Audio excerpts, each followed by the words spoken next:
Yes, yes, yes. It is the Castworthy podcast, and we are back. Begrudgingly, none of us have teams left in the playoffs, but we're back nonetheless to bring you the amazing takes that we have on this NFL season. I'm Big Steve, aka Last of a Dying Breed, on the X Machine, formerly known as Twitter, joined by the VP today and EJ La El Savage. It's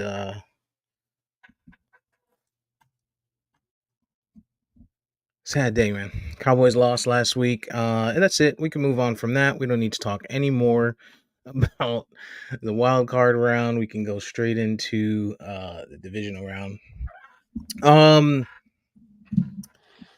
How was you guys' week? EJ, how's the snow? Are the bunnies out? I don't know. I haven't seen any, but it was the snow. Came down, did what it's supposed to do. Things shut down here.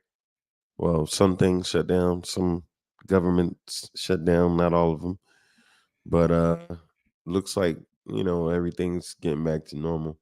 Still a lot of snow on the ground, ice everywhere. Y'all But got any more in the forecast in the next I, week? I don't know. I don't know. It's a good question. That's a good question. They've been pretty accurate predicting it so far. So I'm not sure. I haven't taken a look yet. But yeah. I hope there's a lot more coming. I hope there's some close enough for me to drive to so I can indulge in some snow. I'd like to have a snow day or snow weekend. I'd like a good snow weekend. BP, you wouldn't know too much about that because you hate the cold. It's about 40 degrees here. Actually, it's starting to warm up now. We got about the 50s now here in beautiful Orlando, Florida.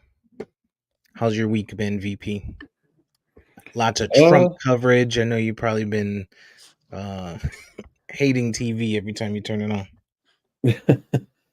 my week was started okay, ended kind of bad, man. We had a doctor's appointment on Thursday. Excuse me. And then while I was there, you know, I had some bullshit with the VA I had to deal with.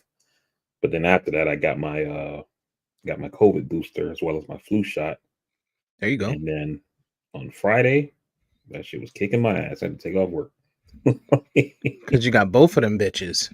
That's what I was thinking because I've never like really been down bad from a flu shot, and then I didn't have any reaction at all to any of the COVID shots I ever got. And then this round, I was hurting, man. And then I had to put my go bounce back to my 2020 2021 and put my infectious disease doctor epidemiologist expert hat on. And I was like, all right, I'm feeling symptoms. So that means I'm having an immune response. That's good. But I feel like shit. So that's bad. I, Yeah, I so I got my booster and didn't feel shit. But everyone I've talked to that got them both at the same time said they had some bad symptoms like that, which is why I chose not to do. But I've never had a flu shot, so I haven't started that. I figured I'll let that go till I'm about 50. Actually, once I get my first colonoscopy, then I'll start thinking about the flu shot. I think for now I'll be all right. Even though there's a lot of shit going on out here, RSV, all that shit is out there, flu. But it is what it is, man. Wash your hands. also speaking People, of that, man, you just made me think about something. I talked about how we found out my dad had prostate cancer, and I was worried about it. So I talked to my doc. I was like, I know I'm too early for like prostate exams or whatever. She was like, yeah, it's too early for you, too young. She was like, but we can do some tests on the prostate through blood work or whatever, if that may Mhm. make you feel better. And I was like, oh, okay. So, just in case you didn't know. Yeah, yeah. I just did my blood work a little while ago, and I noticed that. I guess I don't know if that's new, but yeah, I was like, because every time I get my results, they put them shits on the app, so I don't wait till I go see the doctor for the follow up. I'll be on the internet looking at each one. Okay, what is this? Oh, it's a little elevated. That means, oh my god, oh god, I'm coming home. You know, you read a little bit of WebMD and you think it's time to You go. That you got about, the big one. but it's all good. EJ, what's going on, man? They partying up there in Baltimore? Seemed like it last night. I wasn't here. I was in New York actually. This I nigga be- went up for a funeral and came right back same time. So Oh, I don't know what they were doing, but it looks like they were probably having a good time. yeah. How'd you It's travel? quiet today, so I would assume so. Took the bus and the Yeah. motherfuckers be flying, boy. That nigga was flying, Don't doing even like care I, that 80, it's I thought the 90. cold. train was faster. No, it's actually the same amount of time. The only thing with the Mm, train, you're not gonna have the traffic concern, if and all. gotcha. You know what I mean? But the train is significantly higher in price. Mm, But Mm. it's the same amount. I mean, shit, the bus might actually beat the train because the train has several stops too. So when it's coming from DC, it stops in Baltimore, and it stops in Wilmington, and it stops in Trenton, and then it stops in Philly, then it stops in Trenton, and then from there it'll go to New York. Yeah, gotcha. How far is the ride from where you're at to New York? About 3 hours? 2.5 if you 2.5. driving like Really? that Wow. dude was. Yeah, Yeah. Okay. Damn. That's not bad. Yeah, it's That's not not bad at bad all. It's like considering a like Tampa, that's like less than Tampa plus Miami. from here. Yeah, it's less than Yeah, Miami. from like Clearwater type Yeah, shit yeah. from here. yeah. Um, Only thing is when you get to a certain point, the traffic could be unbearable. mhm. So you That know, New York traffic is a bitch. And the Jersey traffic is a mess too, but you don't yeah, you do go through Jersey. I guess it depends which way you go, right? no, you have to go to Jersey. You have to go through Jersey. Okay. Hmm. Well, Cowboys lost last week, man. I guess we'll talk about it. The divisional round last week, I think we talked about the Saturday games on Sunday, which was the Miami game. We went into great depth on that. Then the Cowboys played Green Bay, and after that there was another game. I don't remember who it was because after that I really didn't want to watch any more football. Sunday night. Who was Philly Bucks. Oh, yeah. I actually fell asleep on that, but I knew what the outcome was gonna be, and that outcome made it. No, Philly Bucks was Monday, bro. That was Monday. Oh, the other Sunday game No research. No research. was VP of no research. Bill Steelers. He can't even look at it live. Forget about research and some shit. You know we gonna talk about it. Got one job. You know Bill what? Steelers. We hiring. We hiring. If you watching or listening, Castworthy Podcast is hiring somebody who actually does data analysis or research. Yeah. So the Cowboys, Cowboys, Green Bay, right? I guess I should probably give my take on it. First of all, I want to go on record to say I'm always right. It's rare that I'm ever wrong, and me telling EJ that Mike McCarthy is the shittiest, most overrated piece of shit coach in the history of the NFL, next to Sirianni, of course, is 100% true. Mike McCarthy is a fucking piece of shit, and I hear people shooting him bail and blaming Dan Quinn. So, for those who may not know or have been under a rock, because we are the news, we are the media. The rest of the year through the NFL season, Super Bowl or not, they will still be paying attention to the Cowboys because that's what we do. We are America's team. Uh, but again, for those of you that have been under a rock, Dallas Cowboys in the NFL script lost last week to the Green Bay Packers. Green Bay Packers have just kind of been our fucking Achilles heel for the last decade and a half. I mean, that doesn't account for the other fucking 15 years, but at least the last decade and a half while Rodgers was there, and even still now, it appears our Achilles heel. We get into the playoffs, we run into these guys, and we just forget how to play football. The Dallas Cowboys, that is. When at kickoff, I'm like, all right, let's go. It's you know, let's get this shit on the road.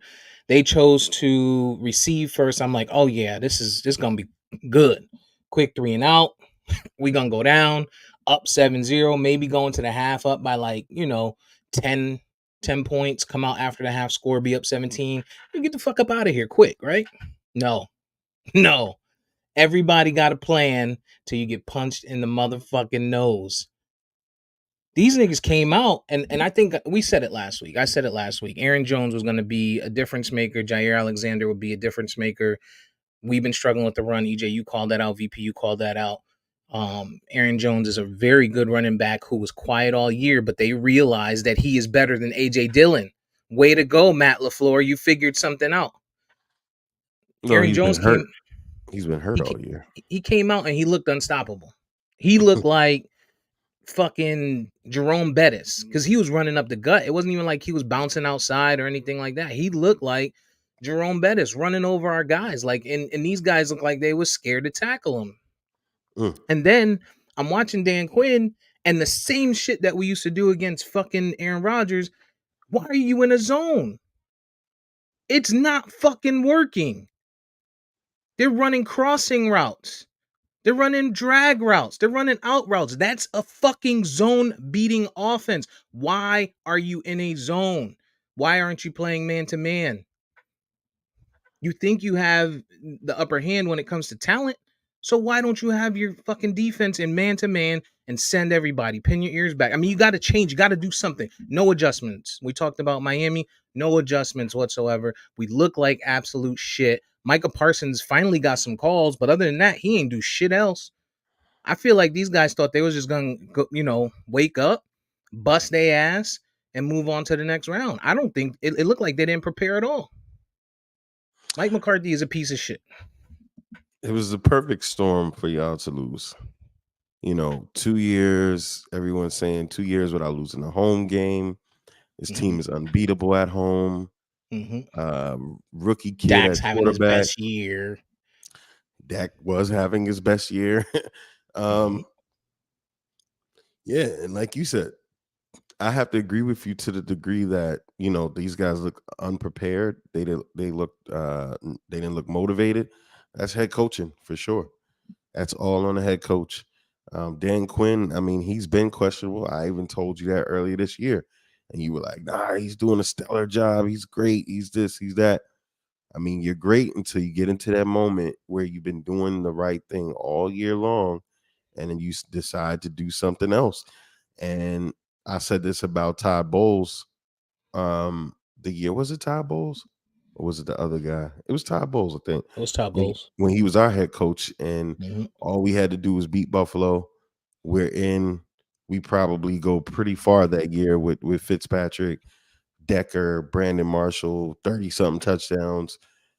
This dude goes in against Rex Ryan, decides I'm going to change up my defensive scheme that I've been doing all year. And here you have it with Dan Quinn. I mean, you got a rookie quarterback playing you in your house. You've been running man coverage. You've been letting Micah rip and run, bounce around, do all these other things. No creativity, no pressure. And then you just get ran on all day long. I mean, it was pretty nasty, man. And then offensively, what happened offensively? I mean, this high-powered offense that could get off all year long, got up against this mediocre Packers defense up until that point and shit the bed. I mean, I feel for Dallas Cowboys fans because Mike McCarthy keeps getting y'all 12-win seasons, which is phenomenal. I mean, you can't complain about that. You can complain about not winning. I get that. But, I mean, the regular season, he's doing the job, right? You win the division, right? With the Eagles, who look like they were going to run away with it. But, damn, to have a home playoff game, not losing 2 years at home, to go out like this, boy, man. And it's kind of like, at what point do you say it's McCarthy, he has to go? What point is it the team and the players? I don't know. Like, I'm over it, man. it's baffling. I'm over it. I'm numb to it. I wasn't even angry. Like through the game, I'm watching it and I wasn't even mad. I was more mad at some of the games we lost in the regular season than I was in that game. And then when the game was over, I still found myself not mad. I was like, damn, I should be pissed off. Normally, I'd be pissed off. I'd be throwing shit. You know, I wasn't mad because we looked unprepared. We looked like we came out there and we were like, we gonna run through these dudes. Like we gonna run through them like diarrhea, like bad Mexican. Like, it just. And then here's the other part. We did run the ball. We finally start running the ball. Tony Pollard starts getting yards. What do? Let's put the ball in Dak's hands. And what happens? Interception, pick six. What the fuck? What the entire that's Mike McCarthy. That is Mike McCarthy 100%. I hear you when you say it's Dan Quinn. I've heard people all week No, I say said it was both. no, I know, but I've heard people all week say Dan Quinn is to blame because McCarthy don't do. You're a head coach. As a head coach, you need to know both sides of the ball. I don't care if you're an offensive specialist. I don't care if you're just calling the offensive plays. You need to understand both sides of the ball and be able to go to your defensive coordinator and anybody else and say, hey, we need to adjust. What the fuck's going on? We're getting beat up at halftime. You let Dak go in there and have that conversation. You go talk to your coaches and say, look, get this shit together. Make some type of change. It didn't happen. It didn't happen because Mike McCarthy is diet Jason Garrett. He is Jason Garrett a la carte. You have to pay extra for the claps. That is Mike McCarthy. He is piece of shit, terrible coach. He got carried by Aaron Rodgers to a Super Bowl, and he needs to get the fuck up out of Dallas. He got one more year. They decided to keep him, which is a horrible decision. Horrible fucking decision, but I get it. I absolutely get it. It's a bad decision, though. Jerry Jones, bad decision. I mean, I do think that Dan Quinn definitely did a terrible job. I actually was surprised. Well, I guess I shouldn't say surprised. This is the NFL, and we've seen recycled white men over and over. But like it kind of took me back a little, like to see he was still getting all those interviews Right. after Still have 4 of them bitches. people saw what happened, and so yeah, that was like wow, McCarthy. The team looked unprepared, like both of y'all said, and that's definitely on the head coach. But also to your point about the defense, right? While McCarthy is an offensive side of the ball coach, as the head man, your job is the whole team, right? And even if it's not like he can call the defense, but as an offensive guy, you know what beats the defense. Mm-hmm. So you're like, yo, why are we running these zones? They're killing this shit or whatever. You know what I mean? Like, let's get out of that, and then have Dan Quinn dial something else up or whatever. Let's get some pressure. Let's throw some blitzes at him. This kid is too comfortable back there or whatever. He's a rookie. Let's put something on him. You know what I mean? And it seems like none of that was happening, right? But also, I feel like what you see happen in that Dallas game is exactly what happens to Mike McDaniel for us, where you have a head coach who's the offensive play caller. Because now when the defense is on the field, he's scheming the next series instead of coaching the team, So, maybe somebody runs over to him and says, oh, we need to challenge that. That wasn't a first down. And he can throw the flag and try to get the play reversed or something like that. But even though he's on the sideline, it looks like he's paying attention. He got the tablet in his hand and he's kind of watching what happened the last go round so they can start scheming that next series or whatever. And, he's almost totally focused on the offense. He's 100% focused on the offense when the offense is on the field. And then maybe he's like 80% focused on the offense when the defense is on the field. And so he's not really being the head coach. And, I feel like any team that has a head coach that calls the plays, whether it's Mike McCarthy and Mike McDaniel calling the offense for Dallas and Miami, respectively, or Sean McDermott calling the defense for Buffalo, which we'll see today, you're going to have these kind of struggles. You know what I mean?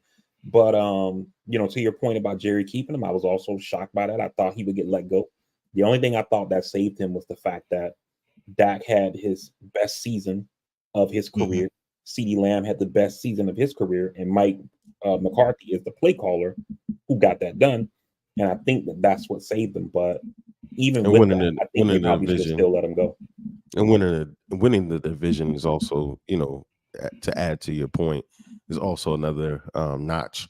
You know what I mean? Because to win that division where Philly was looking the way it was looking, granted there was a lot of luck and a lot of different things happened, and Philly imploded. I mean, it still goes on the jacket. But to both you guys' points, right? And um, to both you guys' points about the NFL and the head coaching thing, I don't know what it is where these people get to this level and they don't manage other people. It's almost like the coaches that want to be other guys' friends, this happens to, because Hmm. all of the tough nosed guys you hear about, Mike Tomlin, Bill Belichick's, they go to their coordinators and they have that remember the Titans moment. It's like, Coach Boone, he's killing you. You got to change it up. What and I told you this is why I hate Robert Saleh. He's too nice. He's too much of a coach's guy, player's guy. No one gets held accountable for anything. Even with Rex Ryan, his only fault in that instance is that he was completely just not knowledgeable about offense and personnel to the point he didn't even know who was out on the field on offense at times. Hmm. But he tried to hold his coordinators accountable. And I don't know what it is about these guys. It just doesn't make any sense to me. I would guess that it's probably a tone that's set early on in camp. When that coach first gets hired, when they're in camp, of like, I'm running the show, and so you shut the fuck up. If I want your opinion, I'll give it to you. You know, and like, I'm reminded of that year when the Browns were on Hard Knocks, and one of the coaches went to what's his name, Hugh Stewart, Hugh Jackson. Hugh Hugh Jackson. Jackson. One of the coaches went to him about something he was doing, and he told that coach, when I was with the Raiders, so and so told me, as long as they gave me the keys to the bus, I'm gonna drive it the way I want to. So you know what I'm gonna do? And then one of the coaches said, drive it the way you want to. And he was like, damn right, you know. And that may be what's happening here, where he's like, yo, like, I'm in charge here, so you shut the fuck up. You And saying if in that's been the McCarthy? tone that's been set.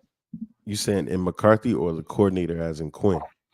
No, I'm saying, if like, to our points of like, McCarthy's fucking up or Quinn's fucking up. So one of the coordinators, where there is no other coordinator, there's only Quinn. Quinn can't go to McCarthy and say, yo, you're fucking up. The linebackers coach can't go to Quinn and say, yo, you're fucking up. Because this tone has been set of, shit rolls Yeah. downhill, not up, Right. and Or it could be the other way. It could be that fucking bullshit, not my monkey, not my circus shit. Meaning, I'm gonna do my job. I'm the DB coach. It's not us getting torched, but it was, right? I'm just saying in general. Or I'm the linebacker coach. It's not us getting beat, it's the DBs getting beat, right? Maybe it's that. But you see them running skinny posts over and over, and Romeo Dobbs is eating. And I don't see no safety help for Stephon Gilmore.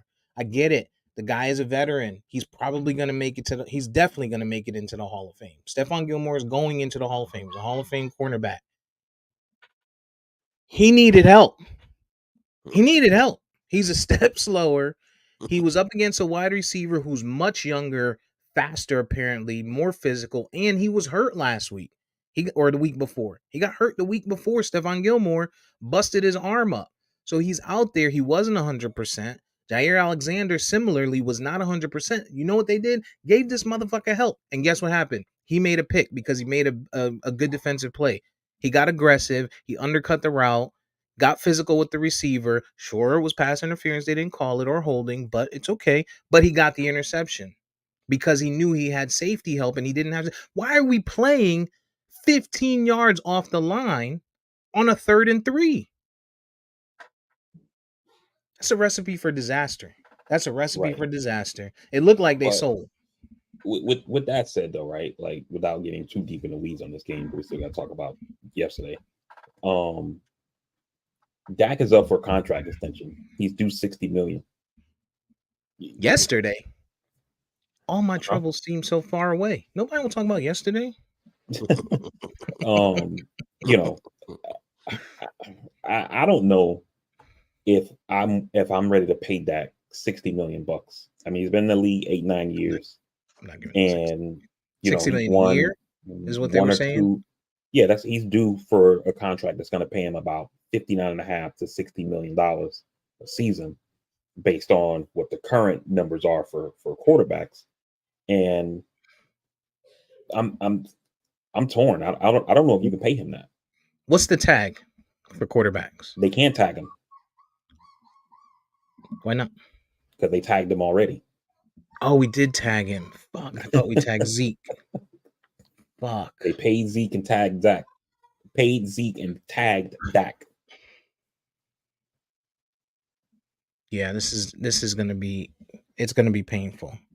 Because my thought is when I'm trying to make sense of it, I was thinking, okay, you bring Dak in, you tag him, you give McCarthy one more year with him, you let Trey Lance get acquainted to the offense, and you see if that could potentially be your guy if Dak can't get it done next year. But that is off the table. So now there's decisions that need to be made. But after a performance like that, I don't care what the rest of your year look like. I don't. I don't think anybody should care what the rest of your year look like. You got your ass beat. He got his ass beat. Dak Prescott and the offense got his ass beat. Looked like he had no chemistry with CeeDee Lamb, which we saw all year. In that game, it looked like there was no chemistry. And then he looked like, I'm trying to remember who the wide receiver was we talked to. I think it was Stephon Diggs. I think it was Stephon Diggs and Kirk Cousins when he was in Minnesota, when we talked about Stephon Diggs basically scaring him into forcing the ball there. That's what happened last week. Like he walked in, it looked like he walked into the huddle and was like, or on the sideline was like, "Yo, come on, man, this is me. I got 1,600 yards. I'm just, you know what I mean? Did you not see my stats? Throw me the fucking ball, right?" Which we commend people doing that, but the quarterback still has to make the read. And it looked like on the very next play, interception. I already kind of felt like he was doing that down the stretch anyway, because his usage to Ferguson. I mean, if you look at Ferguson's productivity down the Mm-hmm. stretch, he wasn't getting anything. I mean, this guy is a great tight end. I mean, I love that pick for y'all out of Wisconsin. I think it was. I was like, man, this kid could run, block, do it all. And down the Yeah, stretch, Dak just forgot he has this dude. yeah, he's a dog. Ferguson is. I mean, he's not like a Great Dane or nothing, but he a dog. He like a Schnauzer. You He know, getting but there. he has potential to get there. He can get there for sure. Shout out to that Green Bay defense, though. I know you know in your feedback, EJ, or in your points that you made, you said that they were seemingly um uh under what'd you call them? I forget what the word you said, but basically, um I think they played really well, and then we saw them again yesterday. And I don't know if this is LaFleur. I don't know if this is like, is he an underrated coach? Because Jordan Love looks really, really good. He looked good last week, and then yesterday Green Bay went into San Fran, and it was a bad weather game, and Brock Purdy almost purdied. Um, Jordan Love, actually, I think San Fran is lucky that the Green Bay kicker missed that field goal. That missed field goal was probably one of the biggest things ever, right? Um, there was some other stuff there that could have happened. That long drive where Aaron Jones broke that 50-yard run, and they start off in the red zone and they don't even get a first down. I think that's when he missed the kick. Like that was only with like 6 minutes left. They could have really put it away if they got six there. Um, but nonetheless, they came out last week. The defense looked really good. They shut down CD for the most part. They shut Dak down until it was out of hand, and then we got garbage time, but whatever, right? The 35 points we put up or whatever, it was out of hand by then. And then after that, he still came out and was like, you know what? Let's go ahead and they put their backup in. They pulled their backup out and said, just so y'all realize, let me go ahead and put Jordan Love back in here for this last drive. And what he do? Throw another fucking touchdown. Just so y'all don't think this was a fluke. You know what I'm saying? They came in there, beat the shit out of them. And then yesterday, Green Bay, we had two games, Green Bay and the 49ers and the Baltimore game. And we could start with the Green Bay. The Baltimore game I thought was pretty good, but the Green Bay 49ers was extremely close. And Green Bay pretty much, if you look at that game, you watch that game, short of that last drive, you would think they won that game. If you fell asleep on that last drive, or if nobody told you what happened on that last drive and said, hey, what do you think happened here? You would think, based on the game script and just looking at the stats, that Green Bay would have won that game. They on defense they did what they needed to do. They put Purdy in some bad situations. Um, there's another point that I want to make sure that you guys remind me. Ayuk sort of was locked down for the most part. They got in his head. Christian McCaffrey looked okay, but he didn't look McCaffrey-ish. And then Jordan Love came out and he looked good. Like in the rain, they looked good and they were up and then it just was I don't know what happened. It almost looked like they started to play not to lose versus starting to play to win. Um, what did you guys take on that game? Yeah, I thought that Green Bay definitely, left some stuff on the field, and this is, I mean, it sounds almost cliche to say it, but this is what happens when you are the quote unquote weaker team and you settle for field goals instead of touchdowns, because they get down there twice and kick 2 field goals. So that's essentially 8 points you left on the field, taking 3 points each instead of 7. And then they had the missed field goal. So if just one of those field goals were the first two, if you forget about the missed one, was a touchdown, I mean, we're talking about a whole different story. But it also goes to show you though, man, like that's one reason they call the NFL like the ultimate team game, because it's not just offense, defense, just special teams matters.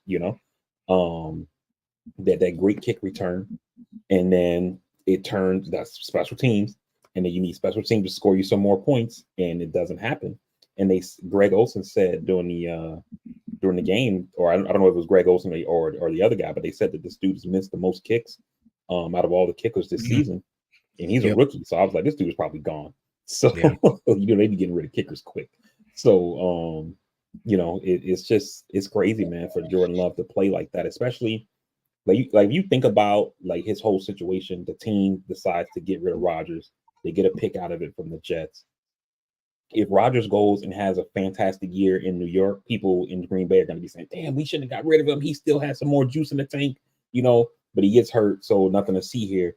And then if Love plays like crap, people are wondering, should we have kept Rodgers? Does he still have juice left in the tank?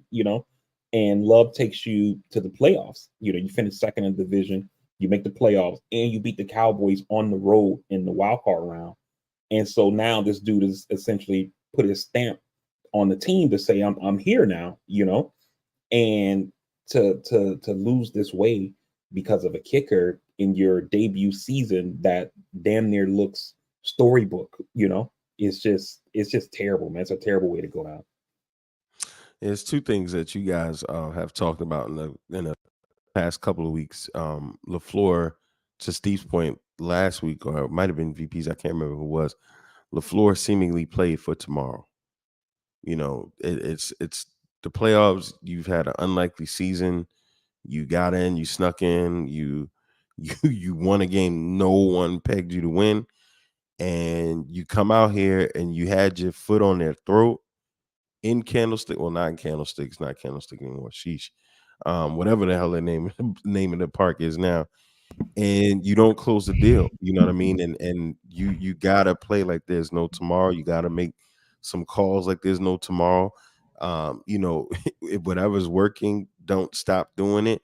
And those are those elements there.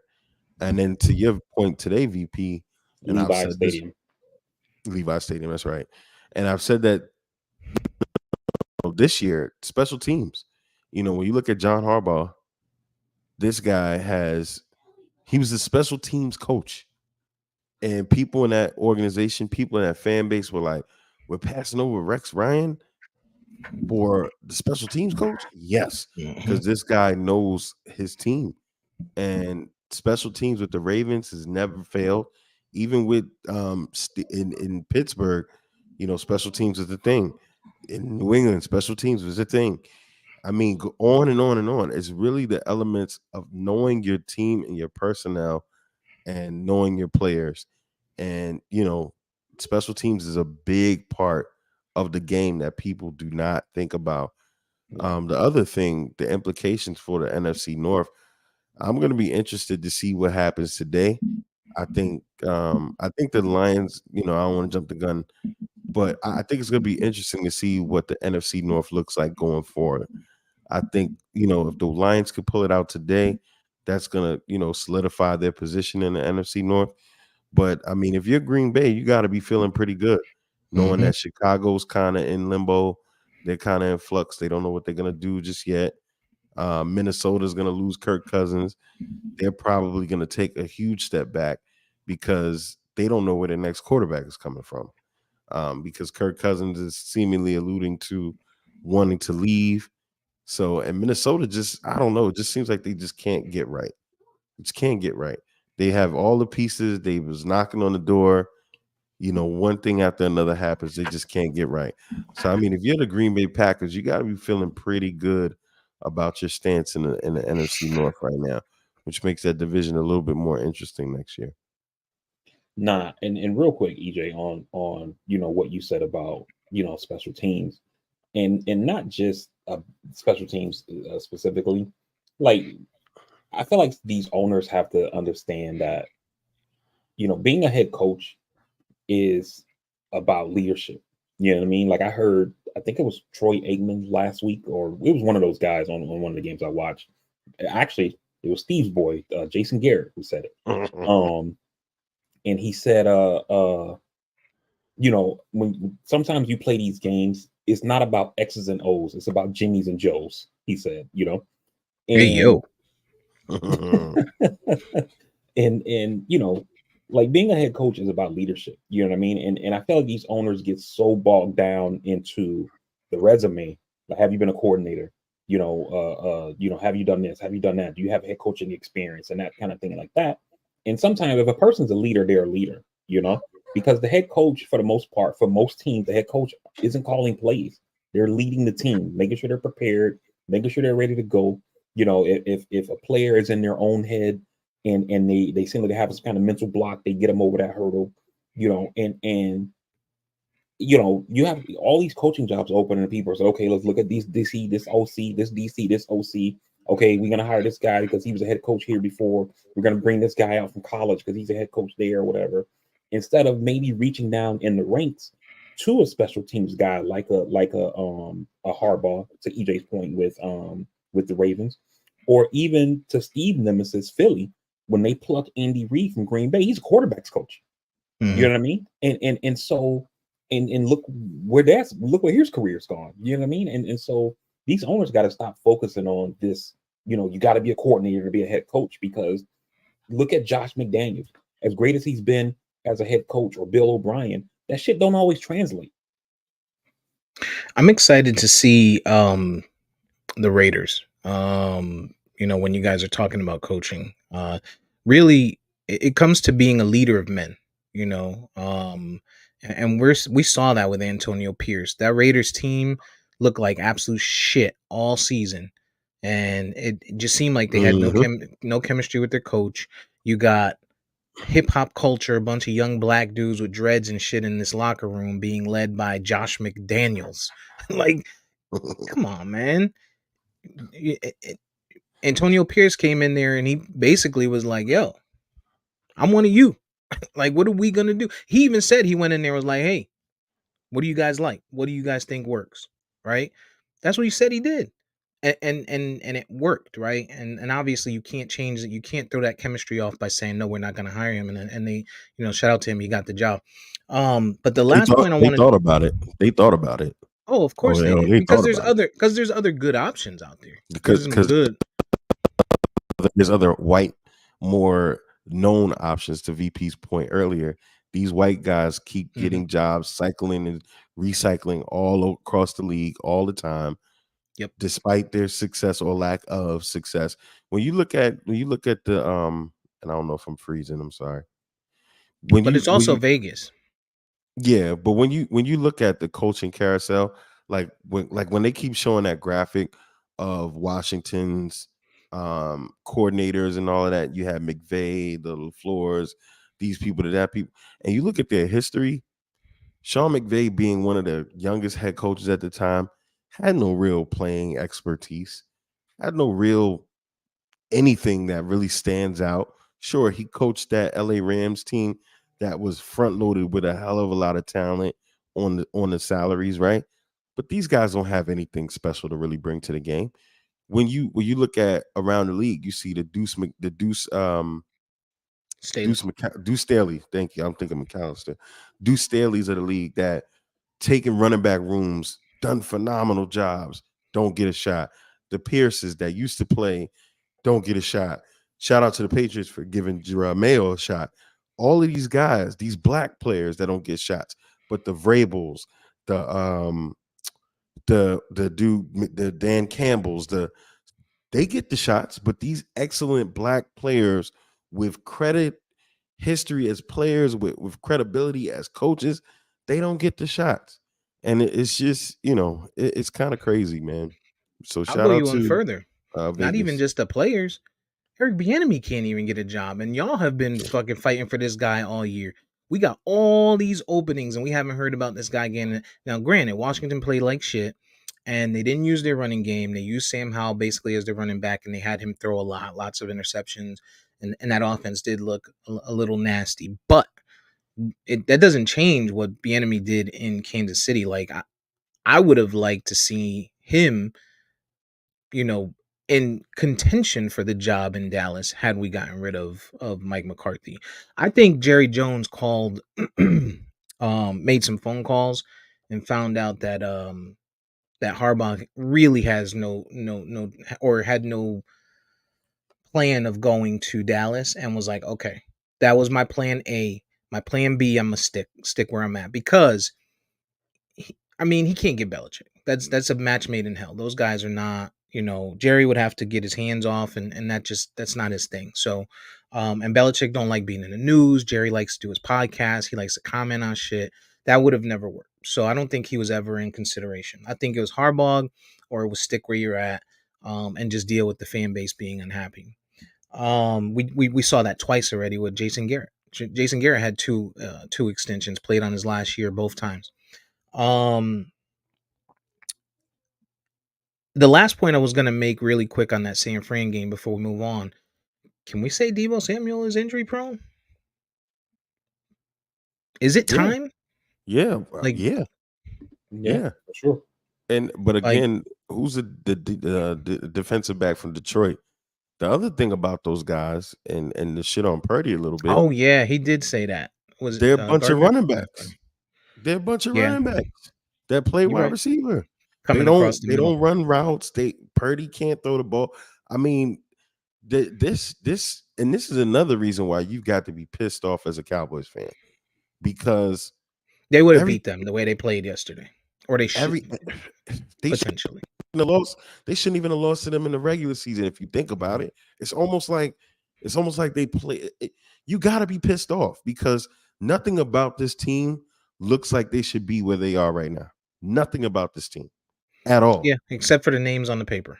Except for That's the names on it. the paper, just like the Paper Lakers. champions. Yeah, Names on the paper for the Lakers, they look like shit.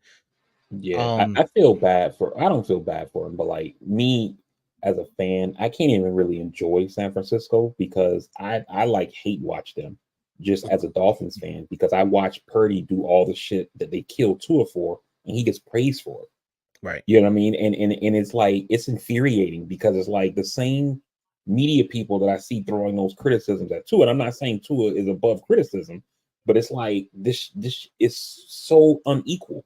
You know what I mean? And so it's crazy to me. Like I'm watching the game yesterday and I'm like, if Tua made some of those throws that that they made, like some of those overthrows, that one throw where he threw the ball like over and it was like a post and it was like nobody there or whatever. I was like, they He lose did this that game twice and that yesterday. play doesn't show up on the highlight.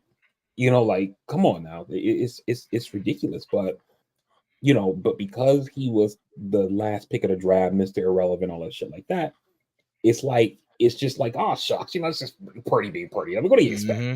He was Mr. Irrelevant. You know what I mean? It's Yeah, like the he's dude, the ugly duckling, and they're yeah, gonna he's make Mr. him Irrelevant. the He's in pretty the NFL now. swan. He's a starting quarterback for a team in the playoffs. Like that shit was cool last year when he was a rookie. But I'm over it now. You know what I mean? Right. Like it's not like he was Mr. Irrelevant. He started a couple games and now Jimmy G is back in the driver's seat. Like they've said he's the guy. They traded a dude who they spent 3 first-round picks on in Trey Lance. They traded a dude who they paid over $200 million in Jimmy G to put Mr. Relevant in. So that Mr. Relevant shit got to go out the window. He's the guy now. Right. Oh, he was an MVP discussion. Right. Exactly. Right. You can't exactly. 49ers played like shit yesterday. Although the Cowboys wouldn't have played them yesterday had they won, they would have ended up with Detroit. But nonetheless, shout out to Baker Mayfield. I Um told motherfuckers, man. My boy Baker. Baker Mayfield is was starting the week, one of the 5 black quarterbacks left in the playoffs. Um, but I saw somebody yesterday say Deebo Samuel took one hit and went and changed into his PJs. Yo, I do want to mention that when we did our preseason talk, I talked about the Bucks, and I was told on this podcast by the guy in the camo hat and white shirt that I got to be ready for the Saints.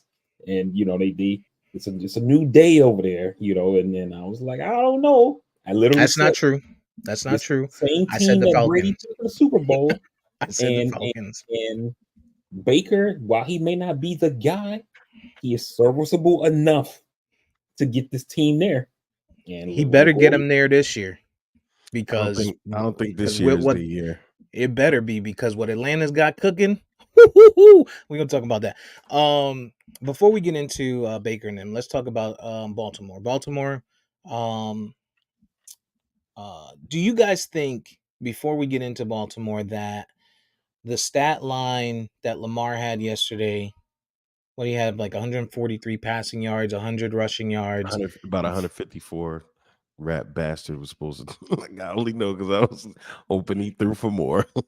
yeah, he had about 154, 100 rushing, 4 touchdowns total. You think that he's still going to get criticism as a quarterback, or do you think it's depending on how this playoff run ends for him? No, I think that Lamar has reached a point in his career, especially given the fact that he's already won an MVP. You already hear people say he's the MVP. So, some of the people who say it are voters, and some of Mm-hmm. the people who say it are just on TV and they know voters. So I'm assuming that that cake's already baked. We're just waiting for it to be put in the window so we can order it or whatever. However that Mm-hmm. I was trying to make that analogy work. But this thing is done, right? And the only question is who else got a couple of votes because Lamar's the MVP. And it seems like because of that, of the fact that he's now going to be a 2-time MVP, number 1 seed in the AFC, and is now on the way to taking his team to the AFC Championship at his own house, got his new contract, etc. He has now worked his way from when he was Without his being number 1 target. right without his number 1 target. He's now worked his way from being like that guy that was like on the bubble of elite in the media eyes to now he's elite, and we can now discount flaws, right? So he goes out and only throws 150 passing yards. He won the game, and this guy was so awesome. Like he made an adjustment at halftime, even in the cold, he was killing it. Ooh, Lamar, and any flaws get overlooked. Anything that's just like normal gets high praise, i.e., when Josh Allen throws that 5-yard screen pass that went for an additional 2 yards, and Tony Romo says, "Look at that! Oh my god!" And I'm watching the game like, "What the fuck is he talking about?" You know what I'm saying? Like he Elite said that shit decision like, making. but Lamar has reached that point, and so even though he only throws for 100 yards or 150 yards yesterday, there's nothing to see here. Well, the other thing is to his credit, he's taking care of the football, and he's winning by all costs. And that's the thing. The Ravens play their style of football in Baltimore, where it was 20 something degrees yesterday, 20 degrees yesterday. So, at the end of the day, I mean, we can say whatever we want about him. Motherfuckers getting the job done. You know what I mean? And he's gonna Hmm. do what a lot of other motherfuckers can't do. And going back to the Steelers Bills game, which we kind of skipped over a little bit. Josh Allen runs for a 50-yard touchdown, and this is oh we've never seen it. So um, I think Lamar is doing the best thing Lamar could be doing, getting the shit done no matter what. If he wins this MVP, it'd be 2-time MVP.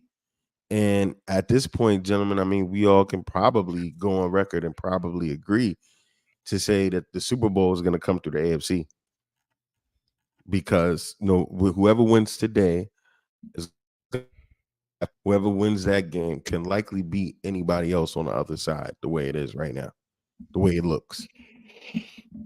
Oh, you mean Yeah, Buffalo, yeah, Kansas City? Mm-hmm. yeah. Yeah, yeah. I I can. agree with that. I just hope that it's not Buffalo. Yeah, Of you, who's you and of me who's both. left, I'd rather it be the Ravens. But as long as it ain't Ravens. Buffalo, I'm The good. Ravens is your only choice because you hate Patrick Mahomes now and Buffalo. That's what I just said. So from I'd an rather it AFC be the Ravens. standpoint, I'd rather it be the Ravens, but as long as it ain't Buffalo, I'll nah, be that's kind okay. of how I As feel long about as the it ain't Buffalo. 49ers. I I want need the we 49ers. both need Buffalo to lose at home today. That's the most surefire way of not seeing them win, because if they Yeah, get in to that AFC championship game, you're gonna see all type of shit from the referees. I mean, I said this before. They want to crown Josh Allen king. They want him to get one Hmm. so he could be in that conversation. And Lamar Jackson, okay, we'll give you your MVP, but we don't need your ass to get that Super Bowl at pick 32 passed over. They don't want it. They don't want it. Lamar Jackson is I agree. resilient. You saw his resilience yesterday because D'Amico Ryans, another leader of men, who took that Houston team that nobody gave any chances, including myself, and everyone else on this podcast. So don't shake your head, Vari. Uh, No, um, we in agreement. yeah, we all thought they had no shot at it. At even making the playoffs. First of all, we thought that this was going to be another burner season. Winning a playoff Um, series. or winning a game, right? So they ended up winning last week, and then yesterday they came out and their defense was good, but I think the stage was just too big for Stroud. And really, that Baltimore defense is different, yo. That defense is different. Patrick Queen, um, Roquan, Jadavian Clowney. I mean, you go yeah, down the that line. that the team is that defense is ridiculous, yo. Um, but nonetheless, that Houston defense in the first half came up big. And like we talked about, special teams kept them in the game, right? Tied the game before half. But the defense had Lamar on the run. They sacked him a bunch of times in the first half. And Lamar Jackson came out, resilient as fuck, and said, all right, I'm going to run it down your throat. Y'all break the pocket, I'm out. Right? I'm gonna play my game. And he did his thing. Lamar Jackson deserves all the credit in the world. They treated him like shit in the off season. People talk really low of him. Um, I just personally, I said to you guys, I felt like he wasn't worth the money that he was asking for, but I never discounted his value. I just thought he was injury prone. Um, but he's making all the naysayers say, right? And he deserves all the credit in the world. He's playing really good football. Shout out to him. He's a classy individual, very classy individual. Like, even when other teams talk shit and do fuck shit, they expect for him, because of the way he looks, because he has dreads, because he looks like us, to go up there and say some dumb shit. And he goes up there and he's just like, look, that was uncalled for. We're a classy team. We treat them with respect. We greet them with respect. We treat them with grace. Like, that's the type of shit that he does that the media doesn't want people to see. Right. So they kind of gloss over it. Shout out to him, man. He deserves everything that he gets, and I hope that they make it far. They continue to make it far. I don't know that I want them to win the Super Bowl just yet. I don't know about that, but we'll see. All right, so the Bills. We talked about the Bills last week. They did some bullshit, and they had just fans out there shoveling in Oh, the that shit's funny. cold. Volunteers $20 an hour to shovel to make the game happen. But the worst part to me in that was that they had fans showing up and getting into their seats that weren't shoveled, and you seen fans having to walk to their seats, and they're walking through snow at their waist. Like, dog, give me my money back. I want That's all of Buffalo. it It's Buffalo back. for you. That's I want it Buffalo all. Yeah, for you. you have to wonder, and this is gonna That's low. Go this, ahead, this baby. is gonna sound the way it sounds coming from me. I'm gonna sound hypocritical, but I'm gonna say it. You have to wonder at some point if the NFL has to like draw a limit, right? Like a team like Buffalo, Detroit, Minnesota, Green Bay. I'm talking about like these teams that play in the fucking Arctic Circle. You know, like where do you draw the line and say you guys gotta have a dome? Like the shit's Detroit has ridiculous. a dome. Minnesota No, I has a know dome. that's why I'm making it. That's why I Oh, put I them got you. in because I feel you. Detroit and Minnesota have domes, but Buffalo doesn't. And it's not Right. like like with Baltimore, right? EJ's like, oh, we got some snow. It's not like you're just like, oh, they could have snow. Like it's gonna snow Yeah, in Buffalo's gonna January in snow. Buffalo, like guaranteed. You know what I mean? And like that shit is insane, yo. Nigga upset. Yo, the amount of snow is just outrageous Oh too. yeah.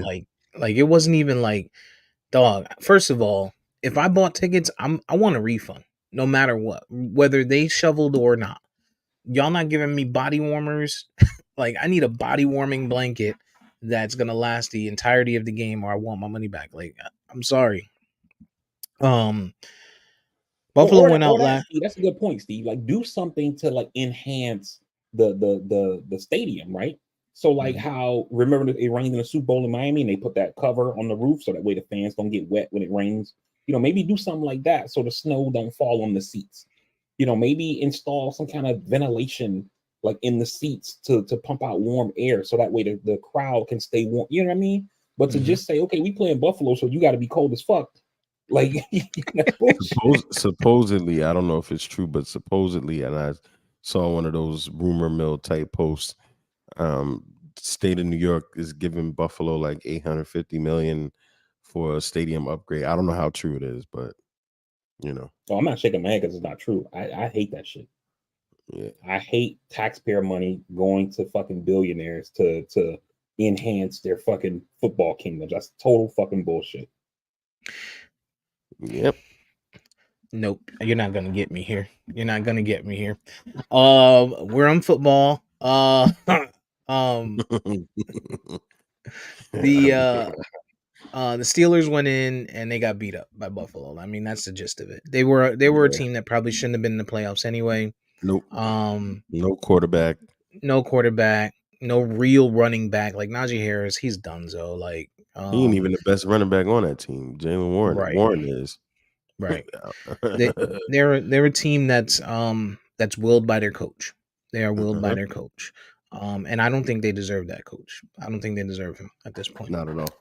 But Buffalo, Kansas City plays in Buffalo today. It's going to be 19 Mm. degrees, clear, I no saw snow. I saw the report that multiple Cowboys, multiple Dolphins fans and multiple KC fan or players rather, um, got windburn in the game last week. I don't doubt And, it. and, and if Yeah, you've ever had windburn, that shit hurts. I don't doubt yeah. it. People were saying, and myself included, like I don't know. Well, I do know why they didn't move the game, but like they should have moved that game. Like it's, I mean, I get it. Like JJ Watt said, football is supposed to be played in the elements, et cetera, et cetera. But like when I said the thing about the Arctic Circle, I was joking, but I was kind of halfway serious. You know what I mean? Like these are human beings. You know what I mean? And I get it. They make a lot of money and all that stuff like Gladiators. that. But to put them out there in that kind of environment to play a sport, it just doesn't make sense. You know what I'm saying? And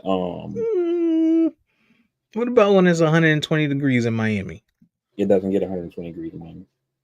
Oh my God, EJ, get your boy, get him, please, please get him. You know It what? doesn't He get needs to go in 120. timeout too. he's referring to the I know what you're heat talking about. factor that always I know benefits exactly what you're talking y'all, about. the dry air heat Here he factor go. Here It's he not that go. dry in you Miami. It's humid. It's dry in what California. It's not dry in Miami. okay. It's still hot, You get what I mean. No, I hot as get you. shit. It's definitely hot as shit, right? But I mean, we're talking about a game that's designed to be played in the summer, right? It's hot when you play in Miami. It's hot when you play in San Francisco or LA. Football was created in Ohio where it's cold. Yeah, it wasn't designed to be played in the summer. But Stop saying I mean, stupid stuff. most Don't just teams say play stuff just to say in it. a lot of teams play in warm weather places. You know, it's hot in Miami the same way it's hot in Carolina in the summer All It's or in right, also LA. cold. It's yo, also cold in the winter in Carolina. stop caping. The Buffalo Bills game. I would rather see people play in that snow and just cold weather than Kansas City. I agree with you, VP, on that front. Yeah, When you're I don't talking have a about problem with snow. I'm saying it was -7 and then and it -30 with felt the like wind negative chill. 30. Yeah, Yeah, yeah. and you have people who, you know, are getting windburn. Like I actually never even heard of windburn until you just said it. You know, this shit is. Yeah, They were saying it's they like were sunburn, but from the wind, got you, and your face but gets chapped up, and yo, that's like I saw that they were warning fans saying that oh, that shit hurts. you could develop frostbite with just 20 minutes of exposure because of how cold it was. You know what I mean? And like, how do you have players Nah, playing that shit? it definitely shouldn't have been. They definitely, but yeah, That it's game, league shouldn't have history. been played. Yeah, they That's shouldn't have been played. They should have flexed it to Monday in the daytime, like where even if it's like 5 degrees, you good because you at least have some sun, to heat it up a little bit. I don't know about good, Uh, but shit.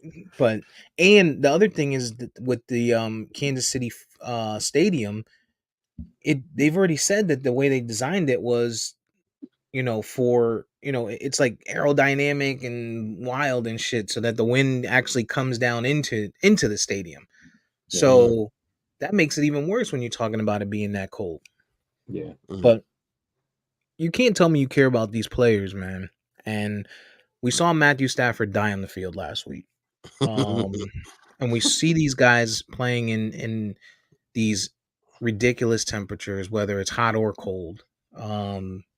And it just you can't in the next breath be like, well, we care about the players, so you can't hit the quarterback because we care. Fuck out of here. Quarterbacks could take a hit. You know what can't happen or shouldn't happen? People shouldn't be standing out there in negative 30-degree weather. And the fans. You clearly don't care about the fans. You know the fans are going to show up anyway. So you put them in a Yeah. position to play in a game that's negative 30. Come on, man.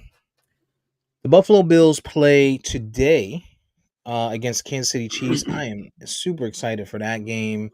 Watch it on mute. It's it's not snowing in Buffalo, but there is still snow up there and it's cold. And then who else plays today? Oh, Detroit. Detroit Detroit, game is at 3 o'clock.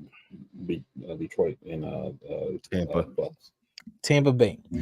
I am rolling with Tampa Bay. I am an official Tampa Bay crew member. Yeah, I From mean, my years of being a Tampa Bay season ticket holder, I'm rocking with them. I got all types of I'm pride. I like Tampa Bay, like overall, you know, and I liked them in the regular season. I thought they were going to win the division, but I I think Detroit gets it done today. They're playing at home. They're well coached. They got a coach who knows how to motivate them. Who's going to get them fired up, you know, etc. The crowd is going to be insane. Um, and I think that I think Detroit gets it done. Yo, you know what I'm surprised about from that same game, Detroit Bucks? They still I'm have Jared surprised. Goff. I'm surprised EJ didn't post this in the chat, EJ or Steve, when Todd Bowles was asked this week by this female reporter. Oh yeah. She was like, reports are it's gonna be I negative thought I did. 15 degrees. He was like, okay, How are you getting the team prepared for that? And he was playing like, in it, playing in a dome.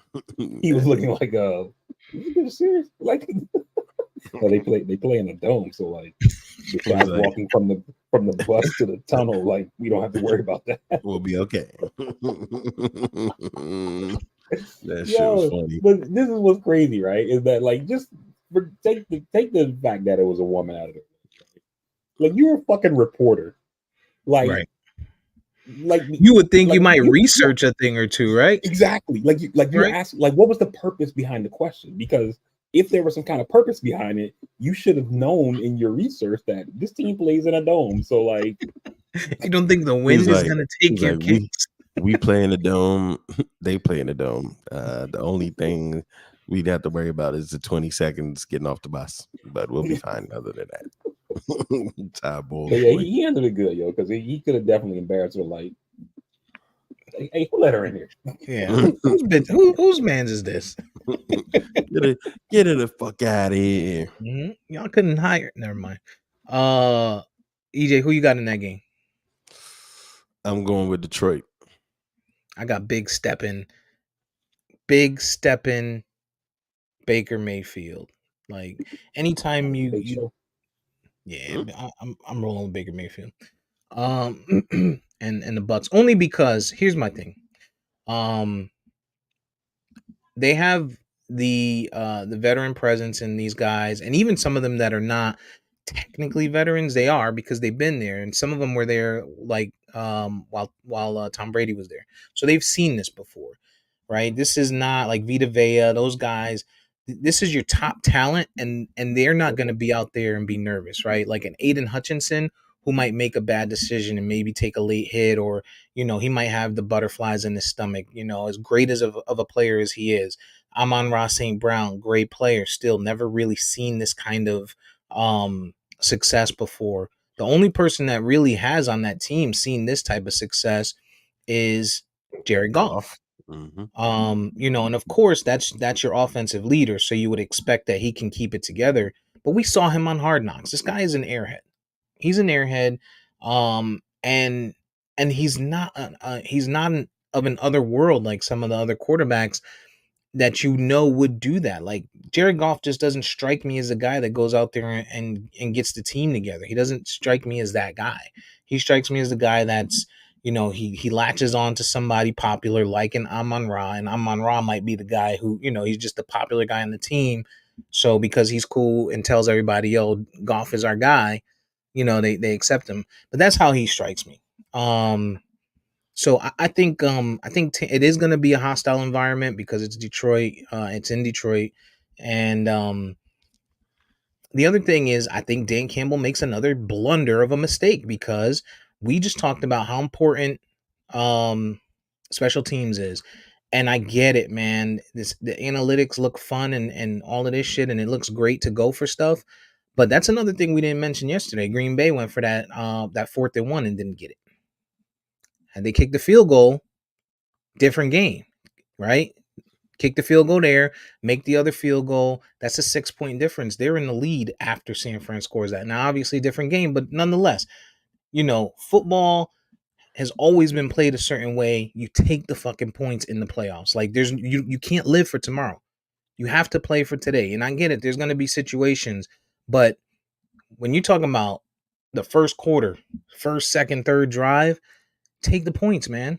Take the fucking points. And Dan Campbell is just not that guy. And I feel like he's gonna make some type of stupid ass blunder that's gonna make people be like, if he had just done XYZ. I mean, I hear what you're saying about Dan Campbell, and like thinking of that thing I said about Hugh Jackson earlier. He strikes me as being the kind of guy who he's going to drive the bus the way he wants to drive it. We So saw it they're in the going to be, Cowboys game. yeah, they're even in the playoffs. I mean, they're going to be aggressive. They're going to go for it on 4th down. Mm-hmm. They're going to go. They're going to just that's just who they are. You know what I mean? So Yeah. Tiger can't change the stripes. You know what I mean? And so I think that he continues to be just as aggressive as he was in the regular season. For me, man, with that game, I don't really care who wins. I like the storylines out of both games. You got Jared Goff, kid who number one pick, and team got rid of him. and now he got a chance to redeem himself. You got that storyline, the whole Detroit being down forever, 30 years. finally being in the mix again, and so the story for the city and the fans, all that stuff. And then the other side, you got the Baker story, where this dude has just been, number one pick, been bounced all around the league. And, for me, with players, you know how I feel about player salary. Like, I love when a player when they kind of get to tell the team, like, yo, the price of the bricks going up. You know what I'm saying? Hmm. And, the more they win, this Baker's going to be telling them that shit, So I don't care either way. I love it. Yeah, I agree with you both, and I think Steve, that's kind of where I was too on the fence. I was like, if the Lions do lose, it's going to be because of Dan Campbell for sure. But I think they're gonna win. I just think they have a more talented team than this Bucks team. Um, so I was shocked that the Bucks hung that up on the Eagles, but that Eagles team, I mean, we haven't talked enough about it, but that team is just boy. I mean, yeah, Shambles. We haven't heard about Sirianni getting fired yet. I wonder why. He's not getting it. I was talking to my son about that. He was like, "I think they're gonna let him go," and I was like, "It's too late." Like, you got to think, there was 8 jobs open, 2 of them have been filled. You've had coaches that have had multiple interviews already. These other openings, they're going to be making decisions this week, which means that if everybody who's out there in that pool of coaches that everybody's kind of interviewing, these guys are going to be hired, and then they're going to start hiring staff. So if you fire Sirianni, you still got to spend however many days, maybe a week, interviewing people, hire that new coach, and then he has to then form a staff. Like, it's done. So I I don't mean know if they Philly released a statement like the Eagles do to say he's staying, but I don't think he's being fired. they went 10-1. Yeah, but then they went 5-0, 5-1 after that, something like that. Yeah, I mean you Four. could you could you could Oh, I'm sorry, one justify and four. 1-4. You could justify I mean, keeping a guy after going 10-1. You could justify that a little bit. Just a little bit. No, not when you don't win your division. Well, I guess they kept Mike McDaniel, so I I got can't him. Ooh, one in the stomach, justify. EJ. That's what I do. I mean, I wouldn't even equate it that way. That's why I didn't. But I don't think the two things are equal. But to be coming off the Super Bowl, and we see the way that teams have those Super Bowl slumps. A lot of times, that team that loses Super Bowl don't even make the playoffs next year. We've seen that year after year after year. It's Mhm. almost as guaranteed as the damn Madden curse. Yep. Yep. And for them to start 10-1 and then have that epic collapse, and then for me, it wasn't even the way that they finished the season as far as going, 1-4, 1-5, whatever. It was that last game to where you got to win, plus you need the Cowboys to lose. Cowboys playing the Commanders, so the likelihood of them losing is slim to none. Even if you're not scoreboard watching, somebody in the organization is. And for you to still have your guys out there in a game that's meaningless, and then you get AJ Brown hurt to where now he's not available round one Mhm. in the playoff. Mhm. Jalen Hurts gets hurt, and all the other stuff that was just insane coaching blunder. You know what I mean? Yeah. And just like with McDaniel having Chubb out there, or what, like you can't do that. So Sirianni being fired for just that was enough for me. Besides the collapse, it was that last game for me. Yeah. I don't know, man. I don't know. I think they're still figuring that out. I would fire him if I was Philly. But you know, if they decide to hold on to him, it'll probably be because the players say something. Like, we stand with this guy, even though the media is trying to tell us otherwise. They'll say that they stand with him. Who's gonna win the Buffalo game? I would expect Buffalo.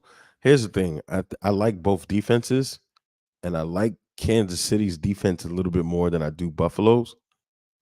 In this style of a game, I like George Karlaftis and the elements that he brings, that Kansas City secondary. And I tell you this, man, if Kansas City pulls it out and wins, that Mahomes will be that guy. And I think all they really got to do is take Stephon Diggs out the game. Take them out the game, force Buffalo to do what they do. But I think Kansas City will win that game. I'm hoping they win for sure. Yeah, I agree with everything EJ said. I think Kansas City is the better defensive team, especially with the Bills having the amount of injuries they had this season on the Mhm. defensive side of the ball. The offense isn't like as great, but they still got Mahomes. The one thing that I think will really work in Buffalo's favor, and I don't know that we've necessarily seen this against for Mahomes, maybe in the regular season we have, but not in the playoffs since he's essentially never played a playoff game on the road until this weekend. Is that Buffalo fan base, they get loud. It's hard to hear in there. And Mm-hmm. Andy Reid's a great coach, so I'm assuming he's going to have them ready. They're going to be ready to go with the silent count and all that kind of stuff like that. But you have to wonder how much of a factor that's going to be because I don't think the cold matters because they play in Kansas City, so they're going to be ready to play in the cold. I think you're going to get the same Kansas City team you would get anywhere else, but the crowd noise, I think, could be the difference for the offense in this game because we've never had to see Mahomes experience that in his career thus far. Today is Sunday, January 21st, 11:45 a.m. Eastern Standard Time. I'm going on record to say the Buffalo Bills will win the NFL Super Bowl in 2024. Oof. The Bills are Oof. going to win the Super Bowl this year. I would hate that. You guys are going to be really upset. I think the only saving grace that could potentially stop that is that Baltimore has a great defense, but the Bills are scary. We talked about it. We talked about it when they were not supposed to get in. We were like, if the Bills get in, they're a scary team. Bills get in, not a team you want to see because not only because they have a lot of talent, but because they have the refs on their side, because they have the golden boy on their side, right? And once Patrick Mahomes, if they should beat him today, which I think they will, once he's out of the picture, there's only one golden boy left in the playoffs. Golden boy. Who's that? Oh, Josh Allen? Josh Allen. Yeah. Yeah, In but the I mean, eyes of the he's league, in the playing, eyes of the league. but he's playing against the Golden Boy, face of the league. You know, so it's almost like you know how when you play spades, you got the big joker, little joker, like he's going against the big joker today. You know what I'm saying? Right. But if you play your hand wrong, I can make you use that big joker the wrong way, and I'll True. set your ass with this little joker and this little ace of spades. Don't play with me. But the Don't one play. the one thing that I think the person who I think is going to have the most difficult job today in this game is actually going to be Tony Romo because Oh boy. like Here we whose go. knob does he slide? You know what I mean? Like he's Whose like ass does he kiss the most? Yo, stop disrespecting Tony, yo. Stop. Stop disrespecting Tony. Patrick Mahomes, Josh like you know Allen. That's for entertainment value. If he don't do that, look, you see Greg Olson do the same shit. Tight end make no a catch. This is why you throw the tight ends. Greg Olson was able to call that game to give praise without sounding overly biased. Like the problem is that Romo can call the plays, he can diagnose the plays, tell You you don't why this listen. happened. You don't listen. You don't listen to Greg Olson because he be in there Romo every just he'd be like, "Oh, game. Josh, he did. Oh my God, Josh! Like it's too much, man. It is too much. Where did Like this I remember when I used to podcast watch. become I this? remember I Castworthy remember after when I used dark. to watch Troy Aikman. When I used to watch Troy Aikman do Cowboys games, and I thought like, they need to take him off the Cowboys game. Like the bias is like unreal, and I get it. Like the bias is there for a reason, right? He's their quarterback. They won Super Bowl, so I understand the bias, but like he shouldn't be doing their games.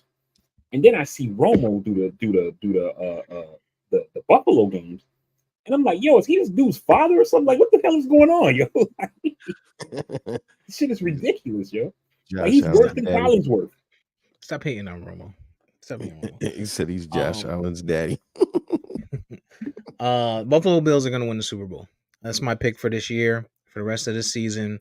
I think they're going to beat Kansas City today. I think they beat them convincingly. I don't even think it's going to be close. It's a home game.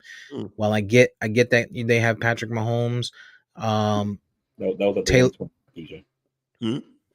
I said that was at the 120. yeah, mark it down, put it on the paper. I think they beat them convincingly. Taylor Swift has made it to where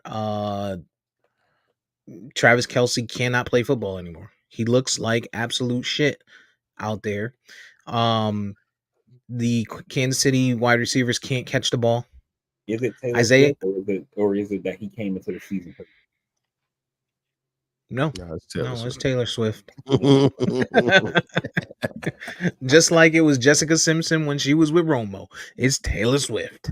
Just like it was Kim Kardashian when she was with Reggie Bush, it is Taylor Swift. I think fans and media put too much on this. Like, How many athletes tell you shouldn't bust a nut during the season? Huh? They got together in season. Ain't no way that he didn't get some tay tay. You telling me that throughout this season you don't think that he listen. Travis Kelce looks like shit.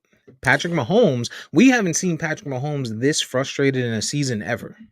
Like the way he's been throughout this season because of people not making plays, missing plays, yelling at the refs. I mean, we've seen him yell at the refs, but blaming them for his losses that's a whole nother level. We've never seen him deal with this Tom kind Brady, of like adversity. And now he's playing now and today they'll be playing against a team in Buffalo who is used to this weather with them, so this is nothing new. You have another quarterback with a strong arm who can make throws in the wind, so that's not going to phase Josh Allen. You have Stephon Diggs on the other side of the ball. I get Reed as a great cornerback, but Stephon Diggs can get different. I don't know if Gabe Davis is playing today, but he can be a difference maker for that team. And they've learned how to run the ball. That's what makes Buffalo so scary is not only do you have a running quarterback, but you have a running back who can make plays through the tackles and catch the ball out of the backfield. they also And can't stop the run. who Buffalo? Yep. Yeah. And They also can't, but Pacheco is so wishy-washy, dog. Like sometimes now he runs If they hard. give him the ball, He runs they give him hard. the ball, he'd be all right. It's just two, he's wishy-washy, man. two things on that, or actually more than two things, a couple things. And you don't got to stop the run if you're playing from ahead, which I think Buffalo's going to be playing from ahead. True. Another thing that you have to factor in is the coaching dynamic. The Chiefs are well coached. Andy Reid's a great coach, and I think he's going to have those guys ready. He sure is. And so and Steve Spagnuolo, this guy has been coaching a great defense these last couple seasons. He didn't get interviewed. I wonder if he's put it out there that he's not interested. Maybe he's one of those guys who's fine being a regional manager. Well, they talked about or a district manager. You don't got to make me regional manager or the head of Southeastern Corridor. I'm fine just running. Broward County. You know what I'm saying? No. Well, there was a report this week that Kansas City is planning for Andy Reid's retirement. So I'm thinking that I'm thinking the writing is on the wall. They didn't go Bieniemy, right? Bieniemy went his way. So I'm thinking that maybe there was some leakage out there in that organization that said, "Hey, look, this is the guy we have plans for in the future." And it could be like Jerome Mayo. That's what happened with the Patriots. Like I read that right. Last year, teams wanted to interview him, and the Patriots denied all requests and then gave him a pay bump to make him happy that he's not a head coach or whatever. They made him a very highly paid. He's not really a defensive. For some reason, Belichick doesn't name anybody defensive coordinator. Like even though Flores was defensive coordinator, never gave him the title or whatever. But apparently, Mayo was in the same position. Got the defensive so coordinator that may have been the thing. But also interesting, speaking about head coaches real quick, is that Buffalo's interim offensive coordinator, who's only had the job for 5 weeks, he's gotten 2 head coaching interviews this cycle. White guy, but whatever. Well, they won a division. They won the division because y'all couldn't get it done. But still, they went from not making the playoffs to winning the division. That's different. Eric that's not like Super Bowl rings. Now what? They also went 4 Now and what? 12. They went 2 4 and Super Bowl 12. rings. They went 3 4 and Super Bowl 12. trips. And 3 as an Super Bowl offensive trips and and 2 rings. and as I the don't even understand offensive how we're comparing this shit. because he wasn't the head coach. He was the offensive coordinator. And now as an offensive coordinator, when you pull him out from Andy Reid, you have the quarterback that threw the most interceptions in the league. So one can say that was Andy Reid's offense, just like they said historically. I led this podcast by saying Bieniemy deserves a job, but I'm not gonna stand here and be like, oh, he didn't get interviews and the white guy did. The white guy did because they won the division. Eric Bieniemy just played offensive coordinator for a team that didn't even win 5 games. But we're not talking about this season. We're saying in general. Eric Bieniemy has won the division multiple times, has What have you done for me lately? rings, won conferences. Oh, yeah, no doubt. But I'm just making a point that Eric Bieniemy's had a career of greatness and couldn't get a job. This dude has had 5 games and he's already being interviewed. Like I this get shit it, is insane. but as soon as you take him out of Andy Reid's shadow, he looks like poop Sam Howell did numbers. He was leading the league in passing for a Yeah, while. they weren't looking and bad offensively. interceptions. Their defense was That's something they got to clean up, killed no them a doubt. lot. But I mean, Their Sam defense, Howell definitely did numbers, and I'm pretty sure Eric Bieniemy is a factor to that. their Yeah, they defense won 4 killed them a games. lot. I tell you this though, if Buffalo does win and they come into Baltimore next week, that's gonna be a fire playoff atmosphere. No doubt. I Because know. there are a lot of Bills fans there. I was can't looking let at the Steve flights, bullshit but they're slide. expensive. I can't let Steve bullshit slide. You're saying they won 4 games. They essentially started blowing up the team mid-season. You can't put all that shit on Bieniemy. You trade away your best defender mid-season. But you don't blow up a team that's winning. 2 of them. That's the thing. You blow up a team that's losing. You blow up a team that's losing. You trade players that are ending their contract so you can get something back in return. They look like shit. I understand that, but my point And the team here, how about said this? we're done this year, mid-season, and you can't put all that on Bieniemy's plate. The offense looked like shit. They didn't lose nobody on offense. They didn't lose no offensive. They didn't lose any They really don't offensive have linemen. much talent. They really don't have much talent on offense outside of McLaurin. You got a quarterback who's definitely not the guy. The offense is meh at best, and then you blow up the defense. You can't tell me this is this genius mastermind of an offensive coordinator, and you put him in with this guy, and he can't get it done. Okay, so your point is that after we sit here talking about Baker Mayfield, who's getting it done? After we sit here talking about Baker Mayfield has Mike Evans, ready-made team. After we're talking about Houston. These are coaches that are getting it done with less talent. You can't tell me, oh well, he had Sam Howell, who's not the guy. Has so he less talent than Washington. Are you serious right now? No. Less talent than other teams and than their division. And even still, yes, Houston has rookie talent. They have rookie talent. And Nico Collins is not better than Terry McLaurin in any. Not factoring in that the division they play. They have inferior talent and they 4 play a stronger conference. wins. You play 17 games. They won 4. And one of them was divisional. So you can't tell me it's because the division is hard. Yeah, well, they also played a division that had 3 playoff teams last year. They have a shitty head coach. Eric Bieniemy's not the head coach. So the same smoke Mike McCarthy gets for not getting it done, despite winning 12 wins, you got to put that on Ron Rivera, not Eric Bieniemy. Eric Bieniemy was under Andy Reid. They had great success, excellent success. You can't give Andy Reid the credit and then not give or you can't give Eric Bieniemy the credit for Andy Reid's success, but not give him the credit for the failure in Washington. You can't do that. It has to be one or the other. If it was the coach that lost in Washington and it was the coach that won in Kansas City. Nobody is saying that Bieniemy doesn't deserve some blame. It's not like the offense was lights out, but it wasn't close to lights out. It wasn't lights on. But nobody gave Eric Bieniemy the credit. But nobody gave Eric Bieniemy the credit for winning the Super Bowls either. They just gave him credit for his job being a good offensive coordinator. Andy Reid got the praise for winning. So we can absolutely say Ron Rivera is to blame for the 4 wins. That's my point. That's my point. So if you're gonna blame Ron Rivera for the losses, then you have to give Andy Reid the credit for the wins. He So has that. Bieniemy, right? So Bieniemy in it's a wash. He No, no, was good no. with a good Because coach, and he's what we're not trash with a trash coach. That's no, not because what we're we're not saying. saying is he's good enough offensively at what he's done, leading people as a coordinator per the standard norm of the NFL. He should have a head coaching job by now. That's all I'm That's saying. what the standard is. I That's led the what pod by happened. saying that. I led the Yeah. pod by So what are saying we that. arguing No, but about? No, Steve, no, no. I'm making The the point. point I'm is the making the point. point. No, your point that you started that started this whole debate is the offensive coordinator in Buffalo had 2 interviews and Eric Bieniemy hasn't had any. Buffalo is still in the playoffs. They went from not making the playoffs to winning your division that you had locked up. You gonna tell me Okay, that this guy, when he got hired, it turned around and they won the division. You okay, can't question why he has interviews. You can't question it.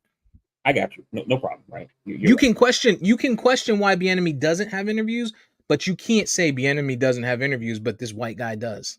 You Okay, can't do that. okay. Let's change the time frame, right? Because Eric Bieniemy joined Washington this season. That's the offensive coordinator, right? Mm-hmm. Okay. Mistake me if I'm wrong. Didn't he win the Super Bowl last year and didn't get any interviews? And this guy who Steve said he won the division has already had 2 interviews. What the fuck are we talking about, duh? He took an offensive coordinator job last year. Come on. So you think he was like, nah, don't interview me. I'm trying to get these OC jobs. Hey, I know y'all looking, but I need y'all to get off me. These OC jobs calling me, baby. You know what I'm saying? Like, come on, duh. I think you're missing the point. No, I The think you start made of a this phenomenal no, no, point. no, no, no. The You made start a of this phenomenal point. point. No, no, no, I no, no. hold on. The I didn't start get of to say this that the yet. start of this pod and at less than 7 minutes in, I said Eric Bieniemy deserves I an get it, interview. but I All think I'm saying is that you can't say that Eric Bieniemy deserves an interview because the Buffalo offensive coordinator got an that's not interview. what he's That's all saying. I'm What he's saying. saying, He did what say he's that. He did say that's that. not what he's saying. What he's That's saying not is what That's I'm not what saying. the he's fact. saying now, but that's what he No, that's said. not what he's saying. The fact Corey, that tell me what you said. the Tell fact me that what a you said. person that has only been an offensive coordinator for 5 weeks should not Hmm. have a interview over a person who's won How Super so? How Bowls not? doing the job. How He so? has a longer resume of doing the job Okay, I'll give you that. successfully. I'll give you that. Then Antonio Pierce shouldn't have his job. 5 weeks. Same thing. Antonio Pierce has been a coordinator that's been successful in their organization. He's Goalposts. done the There job. we go with it. He's done the job. Again, you're still not making any sense. You're He's I'm been not making hold sense. on. This is not you're comparing apples to oranges. Let me finish. You said Antonio Pierce as the head No, coach. no, no. Go This is back to not what you said. Go back to what you no, said. you're Go back not to what you listening. said. You're not listening to what I'm saying. I No, no. can't even Tell talk. me. Let him No, cook. I You're want. not letting Maybe me I talk. You're misunderstood. not letting What I'm saying me is talk. what I said. What I'm saying is I misunderstood you. So I'm asking you to make your point I'm of what trying to. VP You're was not saying. letting me talk. No, no, no. You're But leave Antonio Pierce out of it. Leave you brought Antonio up Pierce out Antonio of it. You brought Pierce. up Right, right, right. Antonio So Pierce. so all I'm right. trying So to let's address your rewind. Antonio Pierce point. Let's rewind. Let's rewind. I want you to tell me what you're saying that VP said about this coordinator I for already 5 weeks. told you again. But I didn't. But I misunderstood it clearly. So go ahead and say it again. No, I'm gonna say what I want to say because I didn't get a chance to say it, and I'm Well, gonna then I wrap it can't all up. answer you then I'm gonna wrap it all up. You're not letting me say anything. I haven't said anything for you to answer. because you told me that I All misunderstood right, you you. got it. You got it. So No, all I'm that's asking not you is what to I repeat said. it so I can No, that's understand not you. what I said. You said you misunderstood me. I said Go what ahead. I said. Then Go you ahead. Say brought up what you. Antonio Pierce, and I tried to address that. What I'm saying is, VP saying a guy in Buffalo who's been an offensive coordinator for 5 weeks Mhm. should not get uh, head coaching interviews where a guy like Bieniemy, who's had a longer resume of being an Okay. offensive coordinator and having more success, should have an interview. Okay. Switching to Okay. Antonio Pierce, Okay. Antonio Pierce is not a coordinator in this instance. He took over the head coaching job. So while you're saying this For guy how is long? 5 weeks, well, you're saying that, let me finish. While you're I'm saying just this asking for how guy, long because I'm not when, sure. 13 weeks. He can I wasn't finish? there for No, not 13 not weeks. 13 Stop weeks. it. He went Stop it. Can I five, finish? five Can and I can I Five I and finish? think it was 5-4. 4. Can I So finish? 9 Can I weeks. finish? Can I finish? Again, when you're showing this guy in Buffalo who's only been 5 weeks as a coordinator, Mhm. Mhm. Antonio Pierce has shown for 5 weeks Got he you. can be a head coach. 9 I weeks. So got you. I got you. he's showing that he could do the job I got you. that he's I got you. actually sitting for. The guy in Cool. Buffalo is getting the managerial interview for a Mhm. position he hasn't even been in, and nor has he been a coordinator for 5 weeks. Got you. Antonio Pierce has been a coordinator longer than this guy in Buffalo, and not only Okay. that, Okay. he got elevated to a head coaching position where he's Got you. showing he can actually do the job. Okay, that makes sense. So let me ask you a question. Let me ask you a quick question. Just a quick question. When this coordinator took over in Buffalo, where was Buffalo in the playoff race? They were like in about, I think 11. I think When he took over out in of it. Buffalo, I what think it was was their record since he I'm took not over sure. as since, I'm not sure. what is his record? What is their record since he took over? I'm 5 not and sure. But here's the other They're what? question. 5 and What 1. is it? Five They're and five one. and one. 5 and Okay. 1. So again, Okay. if to your earlier point, because you're So flip 5 and flopping 1 in the now. regular season trumps 3 Super Bowls. No. Hold on, VP. Before you even ask that, this then trumps everything. This then flops everything he's ever said about the head coach. Which one is it? Is it in Buffalo? Is it their head coach that's made that's coaching this team and deserves the glory, or is it the coordinators? Because everything we said thus far, Mike McCarthy, Got you're you. at fault. I got you. I'll address Sean it. all these people are I head receive your coach. question. Let me address it. The reason why there's a difference is because they made a change. They brought in a new offensive coordinator. That coach was there before the offensive coordinator and they had no success. They were I won't say no success. Let me take that back because it's going to sound bad. They were in a position not to make the playoffs with that head coach and with the previous offensive coordinator. They brought in the offensive coordinator. The offense changed completely. They started scoring more points and they ran through 5 of their last 6 games and won their division from not making the playoffs.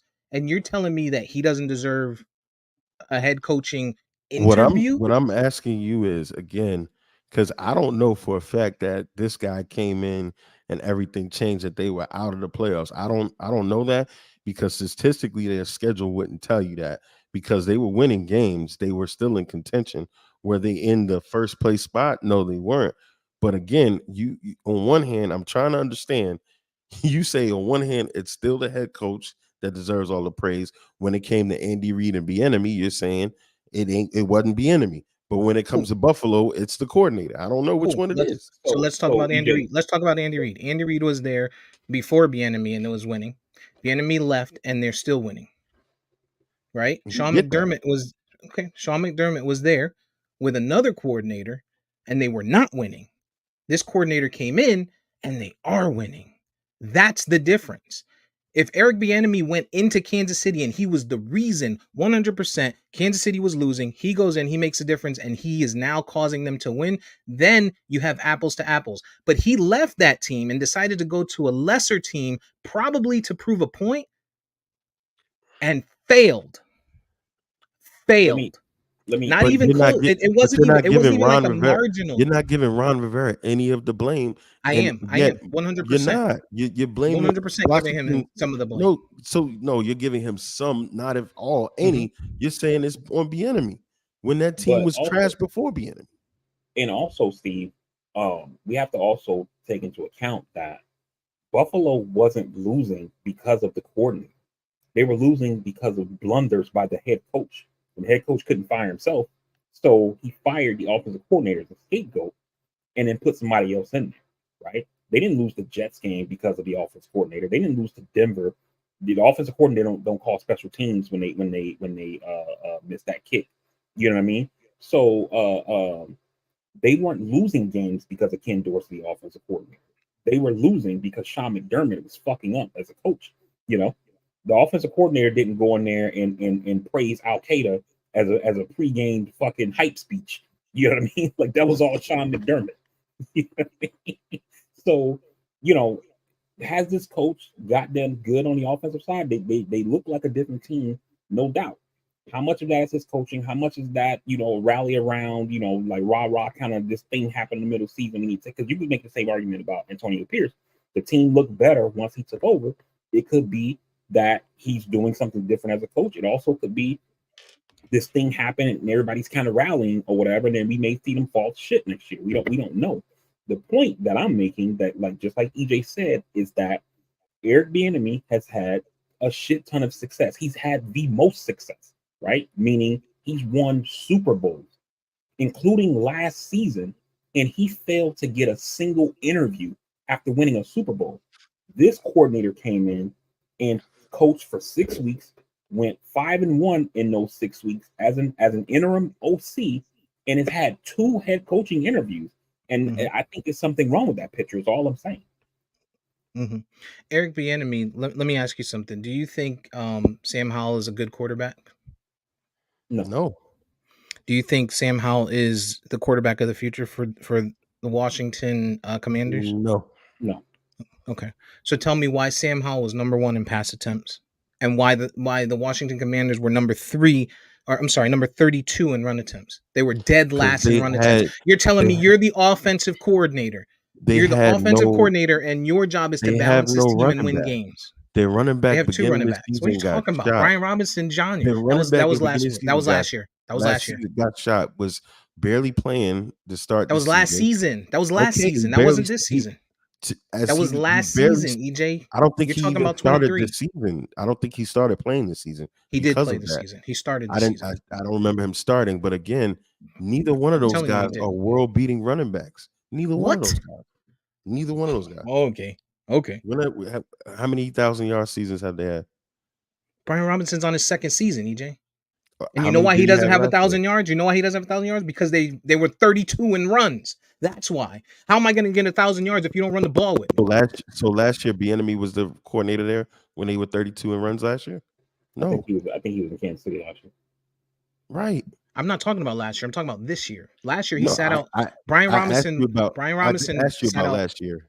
Okay, You said Brian that was your Robinson. response. Brian Robinson sat out 10 games last year. He can't get to 1,000 yards if he only plays 6 games. Gotcha. Tell me a running back that does. Who was the running back after him that replaced him last year? How Antonio successful was Gibson. it? Antonio How Gibson. successful was he? Was he We could look. very good? I could look it up for you. I You know just he don't. was good. You said he was good. No, I didn't. I never said he was Oh, good. God. What are you talking about? Now you're just making shit up. I've All never right. said anything about Washington's running backs ever. Okay. I've been saying I don't think they have anything outside of Terry McLaurin at all. I don't know anyone else on that team offensively. Eric Bieniemy was a bad decision maker this year on offense. If you want to give the losses to Ron Rivera, that's fine. I stand corrected. The only other kid that I think is offensively good on that team is Dotson from Penn State. I thought he would be good, but I don't know that he's going to be. Is he? Or am I talking about the cornerback? No, Dotson's good. I thought he would be good, but I don't think I wouldn't call him great, but he's good. He'd probably be better if he had a better quarterback for sure, no question. Yeah, I think they just got one weapon at all. But to answer the question, Antonio Gibson ran for 1,037 in 2021, 546 in 2022, and 265 yards in 2023.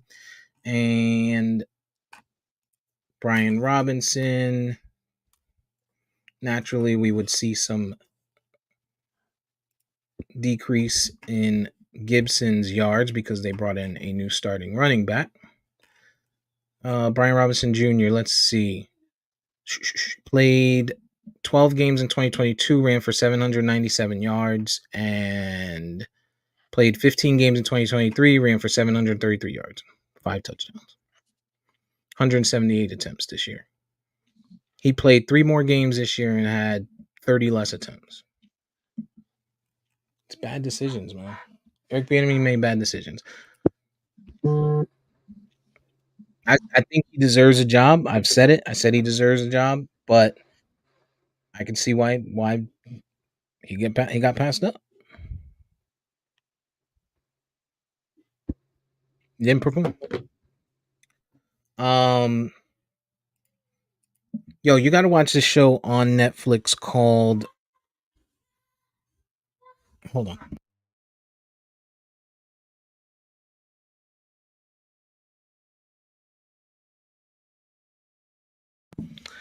It's called The Truth. It, have you seen it on Netflix? No. I don't know if it popped up on your thing. It's called I'm sorry, blah, blah, blah, blah. The Trust. It's called The Trust. Game Agreed. Well, if you haven't watched it, it's only No. eight. Or if you haven't seen it, there's only, I want to say it's 8 episodes. It's an interesting watch. I'm be watching reality shows, and that's my guilty pleasure. Um, but basically, you got, I want to say it's 11 people in a house, and there's a sum of money that you can all win, right? And you get a chance to vote whether or not you want to vote someone out of the trust, basically, or you want to not vote. And all 11 people do it based on different things, and they give them different ultimatums. So like they might pull you aside, VP, and say, or they might pull me and you aside and be like, "Yo, all right, each of you can take home 10K, but you have to vote someone off on this next round." Or the alternate would be if nobody votes anyone off next round, then the pot goes up 20K, right? So then we have to make that decision. Do we want to be selfish and take 10K? And here's the other thing. If you and I get offered that, it's in full confidence and nobody on the outside knows. The other 9 people don't know. Do we So we could, remain in the game? and we remain in the game. Oh, So okay. we could go back and be like, oh, they offered us to, that 50K would be added to the bucket, if we don't vote anyone off. And we chose not to vote anyone off, and that's why everyone's still here. Now everyone starts to trust you, right? And it's just some crazy shit, man. It's pretty cool. I liked it. I'm on the last episode now, so I don't know who won yet, but it's one of those games that you'll sit there, the strategy, like what's the one that you watched that I asked you about, that I Survivor? watched the challenge. No, no, Oh, well, yeah, Survivor. kind of, yeah, similarly, yeah, like Survivor, the challenge, like those types of things, um where you got to go in there and there's alliances and shit like that, so it's pretty cool. Yeah. It's pretty cool. Decent watch. I would say watch it if you're sitting down and you don't got nothing else to watch. um Check it out. Yeah. That's cool. I'll look into it. um Did you see that Kevin Hart movie? He getting killed for that. No, I haven't watched it yet. I was planning on watching it, and then last week EJ said it wasn't good, which I expected because it's Kevin Hart, Netflix. So I just assumed it wasn't going to be that good. But after True. EJ said that, I kind of like didn't prioritize it. So Yep. Yep. I started it, and it was I I changed it. mm, So, but I'm gonna go back to it. I'm gonna go back to it, finish it. I'll give Kevin Hart his just due. But it's getting killed. A lot of people are saying it's not a good movie at all. But I guess I'll sit through it and check it yeah, out. yeah, I haven't really been checking. I mean, I've watched a bunch of stuff like over like the weeks, but they're all just kind of seemingly running together, basically. Um, did check out Queen Pins the other day. It came on Netflix. Again. I saw it on Netflix. Like, I put it in the chat. I was watching it. Like, yo, this Yeah. shit is real funny. Yeah, That's that dude's a funny. I'd like to see him in some more comedic roles, because I saw him in yeah, that. Remember that serious role on that show on HBO? I think it was. I would like to see him in some more comedic roles. yeah. So, but yeah, I got the Kevin Hart joint on my list. I also got that other one, that Netflix one. I think it's called Trapped or The Trap or something like that with Charlize Theron. It's a Netflix joint, but I got it on the list. But like anything that's made by Netflix, it's like I'm already going into it like this is probably not gonna be good because it's a Netflix joint. Mm. So I start with bias, and then one thing goes wrong, I'm just like, here we go. So I'm not even watching it with an open mind. So maybe that's part of the problem too. But I feel like they've had a lot of misses. So Yeah, and they keep raising the price, so they better start getting their shit together over there on yeah, Netflix. yeah, The they're only probably thing gonna that keeps me bring there back is all these reality shows. That's my shit. yeah, they probably Love need to is bring Blind back and shit like that. I was about to say the Hunger Games, but um Squid Games. They probably gonna need to Oh, bring that back to TV. oh, I did watch that. Did you see? There's a reality show called The Squid Games that's on I there. saw it, but I didn't watch it. I was afraid to be disappointed, I especially since watched it. it's not going to end the way that it did of the show. Oh, you mean someone really dying? Um, they watch it. It's a little bit of a goofy it's a little bit of a goofy show. Mm, They're in there. They still got to do all the same challenges, or most of the same challenges. And again, it's like the survivors and the challenge, and that these people are going. These are reality people that never met each other, so they get into these arguments over shit. Like, all right, we're gonna have this agreement that this is how we're gonna get through this challenge, and then somebody breaks their fucking their promise and shit, and now you got people mm, beefing. It's interesting. Is the only thing is it's a little extra when they get like killed. I guess they mhm. have them go, oh, like they really died and shit. Yeah, EJ says American Nightmare is good. I don't know where that's at. Is it on Netflix? I'm gonna check. American Nightmare. Is it a TV show? Yeah, it is. Oh, yeah. I heard somebody talking about this, and it's top 10, number one in TV shows. It's only 3 episodes. I'm gonna check it out. I don't have to look at that. I usually be scrolling past the TV shows because Netflix will premiere a series and then cancel it after season one, and I'll be like, I don't know if I want to get into this shit, and then it gets canceled. Yeah. EJ says a new Love Is Blind is coming in February, but VP don't be watching that. He don't watch that reality. He don't watch the good reality stuff. He watched that bullshit. I'm gonna watch American Nightmare. It's only 3 episodes and they're 45 minutes apiece. You should watch it, VP, so we can talk about it. That's all right. Oh, the other one I want to watch is Fool Me Once. That's another one on Netflix. People have been talking about. They said it's really good. It's looks like it's 8 episodes, about an hour apiece. People said that one's really good. Limited series. I'm gonna check that out. VP EJ said it was a good watch also. So we're gonna check that. We have to check that out. We're gonna get back into our bag for some watching, some binges and shit. Um Before we close out, or before you go into anything political, because I know you're gonna probably tell us about how great Trump is. At least that's what Ohio and Iowa and all them other places are telling us. What do you think about Belichick going to potentially landing in Atlanta like we thought, but also Kirk Cousins saying that he would like to play for Belichick? You think that that's a good marriage in Atlanta? Yeah, I think both spots, or not both spots, but both the coach and quarterback would be good because one, you're going to get a guy who's a bridge who I think Kirk Cousins is a little bit overhyped in my opinion, a lot of bit overpaid, but he's definitely serviceable enough with the pieces they have down there. Belichick is going to run the ball with Bijan, and they're going to play good defense. And I think that'll be. And then the division is somewhat weak, so I think he can turn that team around. It'll almost be like a D'Amico Ryan's kind of situation where that team could get turned around very quickly. Yep. And so I like that as a landing spot. I like that. EJ shouted out Jermaine Dupri, said he called it first, even though we called it last week.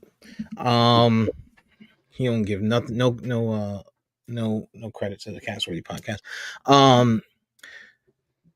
I think it's a really good fit for Belichick because it has the same type of dynamic that he's used to, the same type of makeup of a team that he's used to. Some gritty defenders, right? Some gritty defenders, two good running backs. He's always not always, but he's had two good running backs, and most of the time where he's had Tom Brady, the times where he had White and I forget the other one. Two good tight ends. When they had Gronk and Killer A, um, and and a good wide receiver, right? So I think you bring Belichick in, you bring in a guy like Kirk Cousins, who he's very serviceable. He makes good reads. He can make the throws. Does he throw interceptions? Sure. Does he take sacks? Hold the ball long too long sometimes? Absolutely. But do you think Belichick, if he does take over the Atlanta job, do you think he brings Josh McDaniels in as the offensive coordinator with him to work with Kirk Cousins? I actually don't have a problem with Rain McDaniel or McDaniels. Um, he's proven that he's a good coordinator. He just sucks as a head coach, And so Mhm. to put that kind of experience with a guy like Kirk Cousins and those young players, I think it would be great. You're gonna have Belichick, who likely won't hire a DC. You have somebody that just wants the title. He's going to be running the defensive side. You have a guy with a shit ton of experience in Josh McDaniels running the offense, and I Mhm. think that whole combination would be a match made in heaven. It's been successful every time that it's been together. So why not in Atlanta? Especially if they can get Cousins to come in.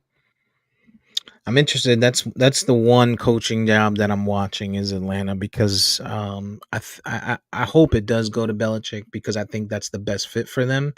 And they have too much young talent for them just to be wasting it away. Like Yeah, it'll turn into another Roddy White, Julio Jones, Michael Turner, just wasted talent up there in Atlanta. yeah, Um, if it's not the right coach. yeah. I think the other thing too, even though we're saying Kirk Cousins, don't forget that Russell Wilson is on the market still too. And Ooh, it wouldn't shock me if Russell Wilson ended up in Atlanta with a Belichick, if Belichick does indeed get that job, or in Pittsburgh with Mike Tomlin. I like him and I would love him in Pittsburgh with Tomlin. I think that's a really good fit as well. Um, I don't know where else Rusk, would be a good. I mean, there's other landing spots for him, but like you're looking for stuff that's kind of ready made. Unless he ended Right. up in, well, I think they're gonna run with um Derek Carr in New Orleans, but I would think he'd be a decent um option in New Orleans if he went there as well. Yeah. I think his best shot, especially if he doesn't go to Pittsburgh, would try to be in the NFC to try to make something happen. I'm not sure. I think the AFC is too crowded quarterback wise for Yeah, him to kind of potentially like get another one. Oakland or Las Vegas. Yeah, that would be interesting, especially since they'll play Denver twice a year. Hmm. That'd be real Hmm. interesting. Black coach, black quarterback. That could be an got a interesting. primary target already in receiver. Yep. Yep. And if I don't know what they're gonna do with Josh Jacobs, but they could potentially sign him. They Yeah, got Michael Mayer at tight end. They got some good young pieces on defense. Trayvon Morrig, that kid is nice. yeah. Their And I free think I safety. think Russ I think Russ helped the situation out by speaking up about what happened as far as that whole thing with telling him to waive his injury clause or whatever Hmm. it was or whatever, because had he not done that, we would be saying, well, Russ has these potential landing spots in there, and Right. the talk would be, well, do they really want to say? He seems like he don't got no He's a motion, head case. that. Yeah. Yeah. And now it's like, oh, well, it seems like Russ does have juice. The head coach was basically tanking. So Right. Do you think Flores gets any interviews this season? I haven't heard about him getting any interviews. I think this Do you think cycle, he'll ever get another interview? I think first, I think one the uh,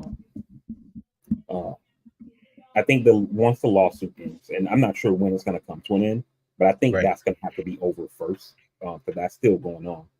And then the other thing I think is with Miami, once we get further removed from the Flores regime, I think the thing that's hurt Flores this year is that Tua has made some comments, and not just Tua, other players have made some comments too, about how like it's different. They've never said Flores' name, but we know what they're talking about. You know what I Right. mean? And I think that that's hurting.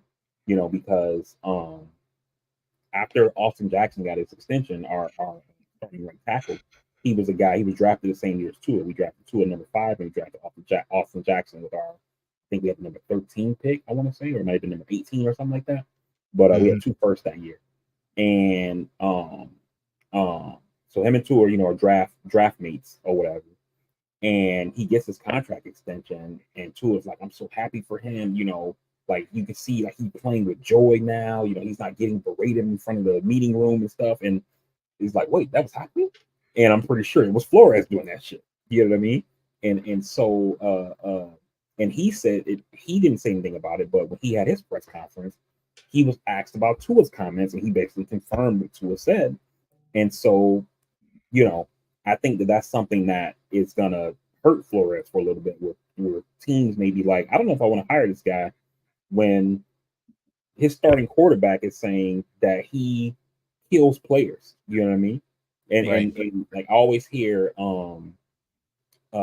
I can't think of who it is right now, but they always say a coach can't give you confidence, but he can take it away. You know what I mean? And Mhm. and that seems to be something that Flores was doing with Tua and Austin. Austin Jackson had the best season of his career this year, contract year for him too. So don't sleep on that. And then Tua also best season of his career this year. So Right. Um. Okay. Uh. Tell us about Trump's votes. yeah, they had the Iowa caucuses this week, which is their nominating contest for the Republican primary. Um, Trump won with, I want to say it was 50, it was like 53, 54% of the votes. It was just over 50% of the vote. The closest candidate was Ron DeSantis, who got a low 20 something percent of the vote. And while it does seem like a landslide, like we have to also remember that only about 100,000 people voted. It was something like 7% of of registered Republicans in Iowa voted in this contest, and only like 3% of all registered voters in the state of Iowa. So this wasn't Mhm. like some huge resounding victory when basically you know less people you know live in a small city voted for this guy or whatever. You know what I mean? So, but of course, he's selling it like it was some big resounding victory and people want him, et cetera, et cetera. Um, 56,000 votes. yeah, 56,000 votes. And after that, you had Vivek Ramaswamy dropped out. Uh, and now the next contest is this coming week in New Hampshire. Trump is also leading in the polls there. Nikki Haley is hoping to have a strong second place finish, so that way DeSantis drops out, but it's very likely he doesn't drop out until after South Carolina happens. But it's very likely that Trump's going to win South Carolina too, and then Nikki Haley likely will drop out as well. So it's very much looking like we're going to have a repeat of 2020 Biden versus Trump, but they still got more votes to go. Um, And then in other news, the Supreme Court basically is taking up that case for kicking Trump off the ballot. So they're going to put out the final uh, word on whether or not Trump can be kicked off the ballot. I'm almost certain that they're going to say that these states don't have the right to kick him off the ballot. But we'll see. So watch the space on that front. Um, yeah.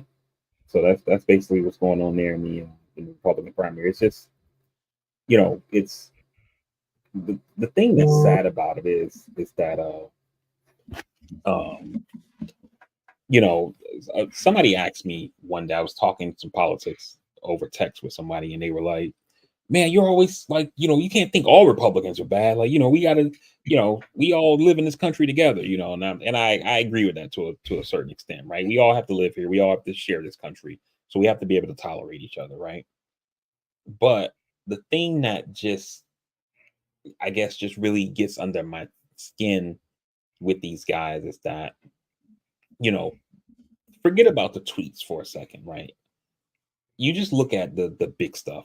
You have the COVID response, January 6th, where this guy literally tried to overturn an election. You have this guy, making Nazi and Hitler quotes during this campaign season. You this guy has been indicted on 91 felony criminal counts across 4 different jurisdictions. This dude just was found liable for rape in a case, and people are saying he needs to be the president, and it's unbelievable to me. You know what I mean? And forget the fact that I'm a liberal, I'm biased, I'm a Democrat, all that kind of shit like that. Like, how can you look at the things that that I just said and say, yeah, I think we need that guy. And it reminds me of when we talk about like folks who say, I'm not sure if I'm gonna even vote if it's Biden or Trump, or I'm not sure I can support Biden over Trump. And it reminds me of that thing that I saw that said, you're looking at, if you're flying on a plane and the flight attendant comes by with the in-flight meal, and they say, okay, for the in-flight meal here, we have chicken wrapped in shit and rolled in glass, and you say, how's the chicken prepared? Like, is it baked? Is it fried? You know what I'm saying? Like what are we talking about here, yo? I got a tough stomach. Got a tough stomach. Yeah, I mean, but I think here's the other piece, right? So my response to that would be not just, to these people, it's more to our country.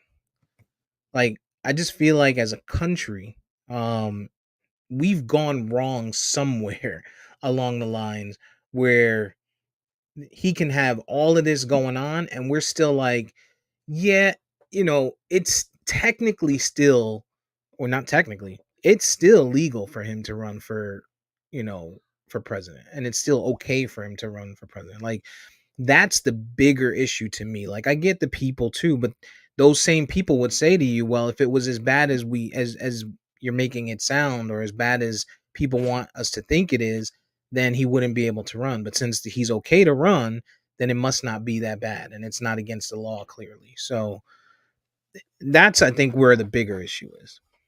Yeah, and I think I have a friend that I work with, and we talk politics sometimes, and she says stuff like that, like, how is this even legal for him to run? And my response to that always is that I think the founders thought that, like, you see, you watch the play Hamilton, right? And he gets called out for adultery, right? And instead of like hiding and stuff, he right, yeah, well, I did it, my bad, I'm sorry, da da da, and I'm gonna step back, get out of politics, all that kind of thing like that, right? And I think that they thought there's just gonna be decades of folks who are just gonna be good, honorable men. Honorable They're gonna people, just right? do the right thing because it's the right thing to do, you know.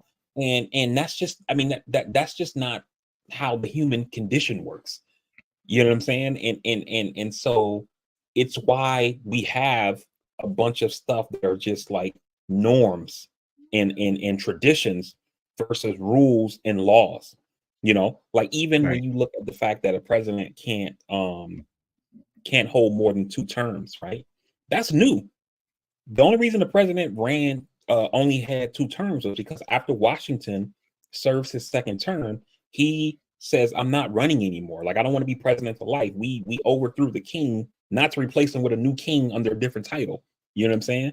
And so he steps back from the presidency. You get new leaders, and after that, every president followed his model and said, "I'm only going to run for 2 terms." And the ones that got reelected, they did their second term and they stepped away. It's not until we get to the 30s and 40s when FDR comes in and he's like, "Hey, there's nothing that says I can't be president more than once." And then he runs for his second term, gets reelected. He runs for a third term, gets reelected. And then he runs for his fourth term and gets reelected, and then dies a couple of months into his fourth term in office. And then the Congress says, "Whoa, we've never had a president die in office before." I mean, we did have that happen where they were like assassinated, like folks like Lincoln and stuff. But for the most part, we hadn't had folks actually die in office. And they thought that this was something that was dangerous, especially given the fact that we were in the middle of World War II. And so they put the I want to say it's the 22nd Amendment or 2020. It's one of the amendments in the 20s. I can't recall off the top of my head right now. But they put that in place to now limit the president to only having 2 terms. You know what I mean? Right. But until that point, it was just norms. We just do it this way because that's just how we do it. And instead of having rules and laws in place to say this is what you can and can't do. Yeah, I think your point is key, that the forefathers or whatever people want to call them, nobody was thinking about, you know, first of all, somebody being in this type of shit, like these types of crimes. First, you didn't hear about them as regular, right? You didn't have the access, the internet, the telephone. It just wasn't readily available. So they didn't think that we would advance, our society would advance to this, right? Where greed trumps everything. And that's really what this is. Like everything that goes on, this is all greed. This is, how can I get ahead? How can my people get ahead? Or stay ahead. That's all this comes down to. So they felt like people would just be honorable, to your point, bow out gracefully. Nope, sorry, I can't do it, because that's that's the culture that they live by. But we live in a totally different day, man. Totally And different even day. and to give them, I'm hesitant to use the word credit, but I can't think of a different word. But to they did put some thought into this, right? When they set up the country, because they put in one of the most undemocratic systems imaginable, or at least that we have compared to the rest of the world, with the electoral college, right? So in every other race in this country and anywhere else in the world, the person who gets the most votes, we call them the winner, right? Whereas for us, with the president, you can get the most votes and still lose the election because we have this electoral college. But the thought behind the electoral college was, we're going to let the citizens vote. But you know what? We got a lot of people who are citizens who can't even read. You know what I mean? So they may vote for somebody who shouldn't be president. So we're going to put this second step in place where we're going to have these good, honorable people actually say who the president is supposed to be. And if we ever get somebody who's like crazy or shouldn't be president, this group is going to step in and say, he got the most votes, but nah, dog. Right. And then you fast forward, because under our system, the electoral college has never really overruled the electorate. So then we get to Trump, and it's like something that's never happened before. Now people expect it to happen, and it doesn't happen. And then people shouldn't be surprised that it didn't happen, even though the system is set up in a way for it to absolutely be able to happen. You know what I mean? So even the check that they put in the system is not working. Yeah. Yeah, maybe there's space for amending a lot of stuff.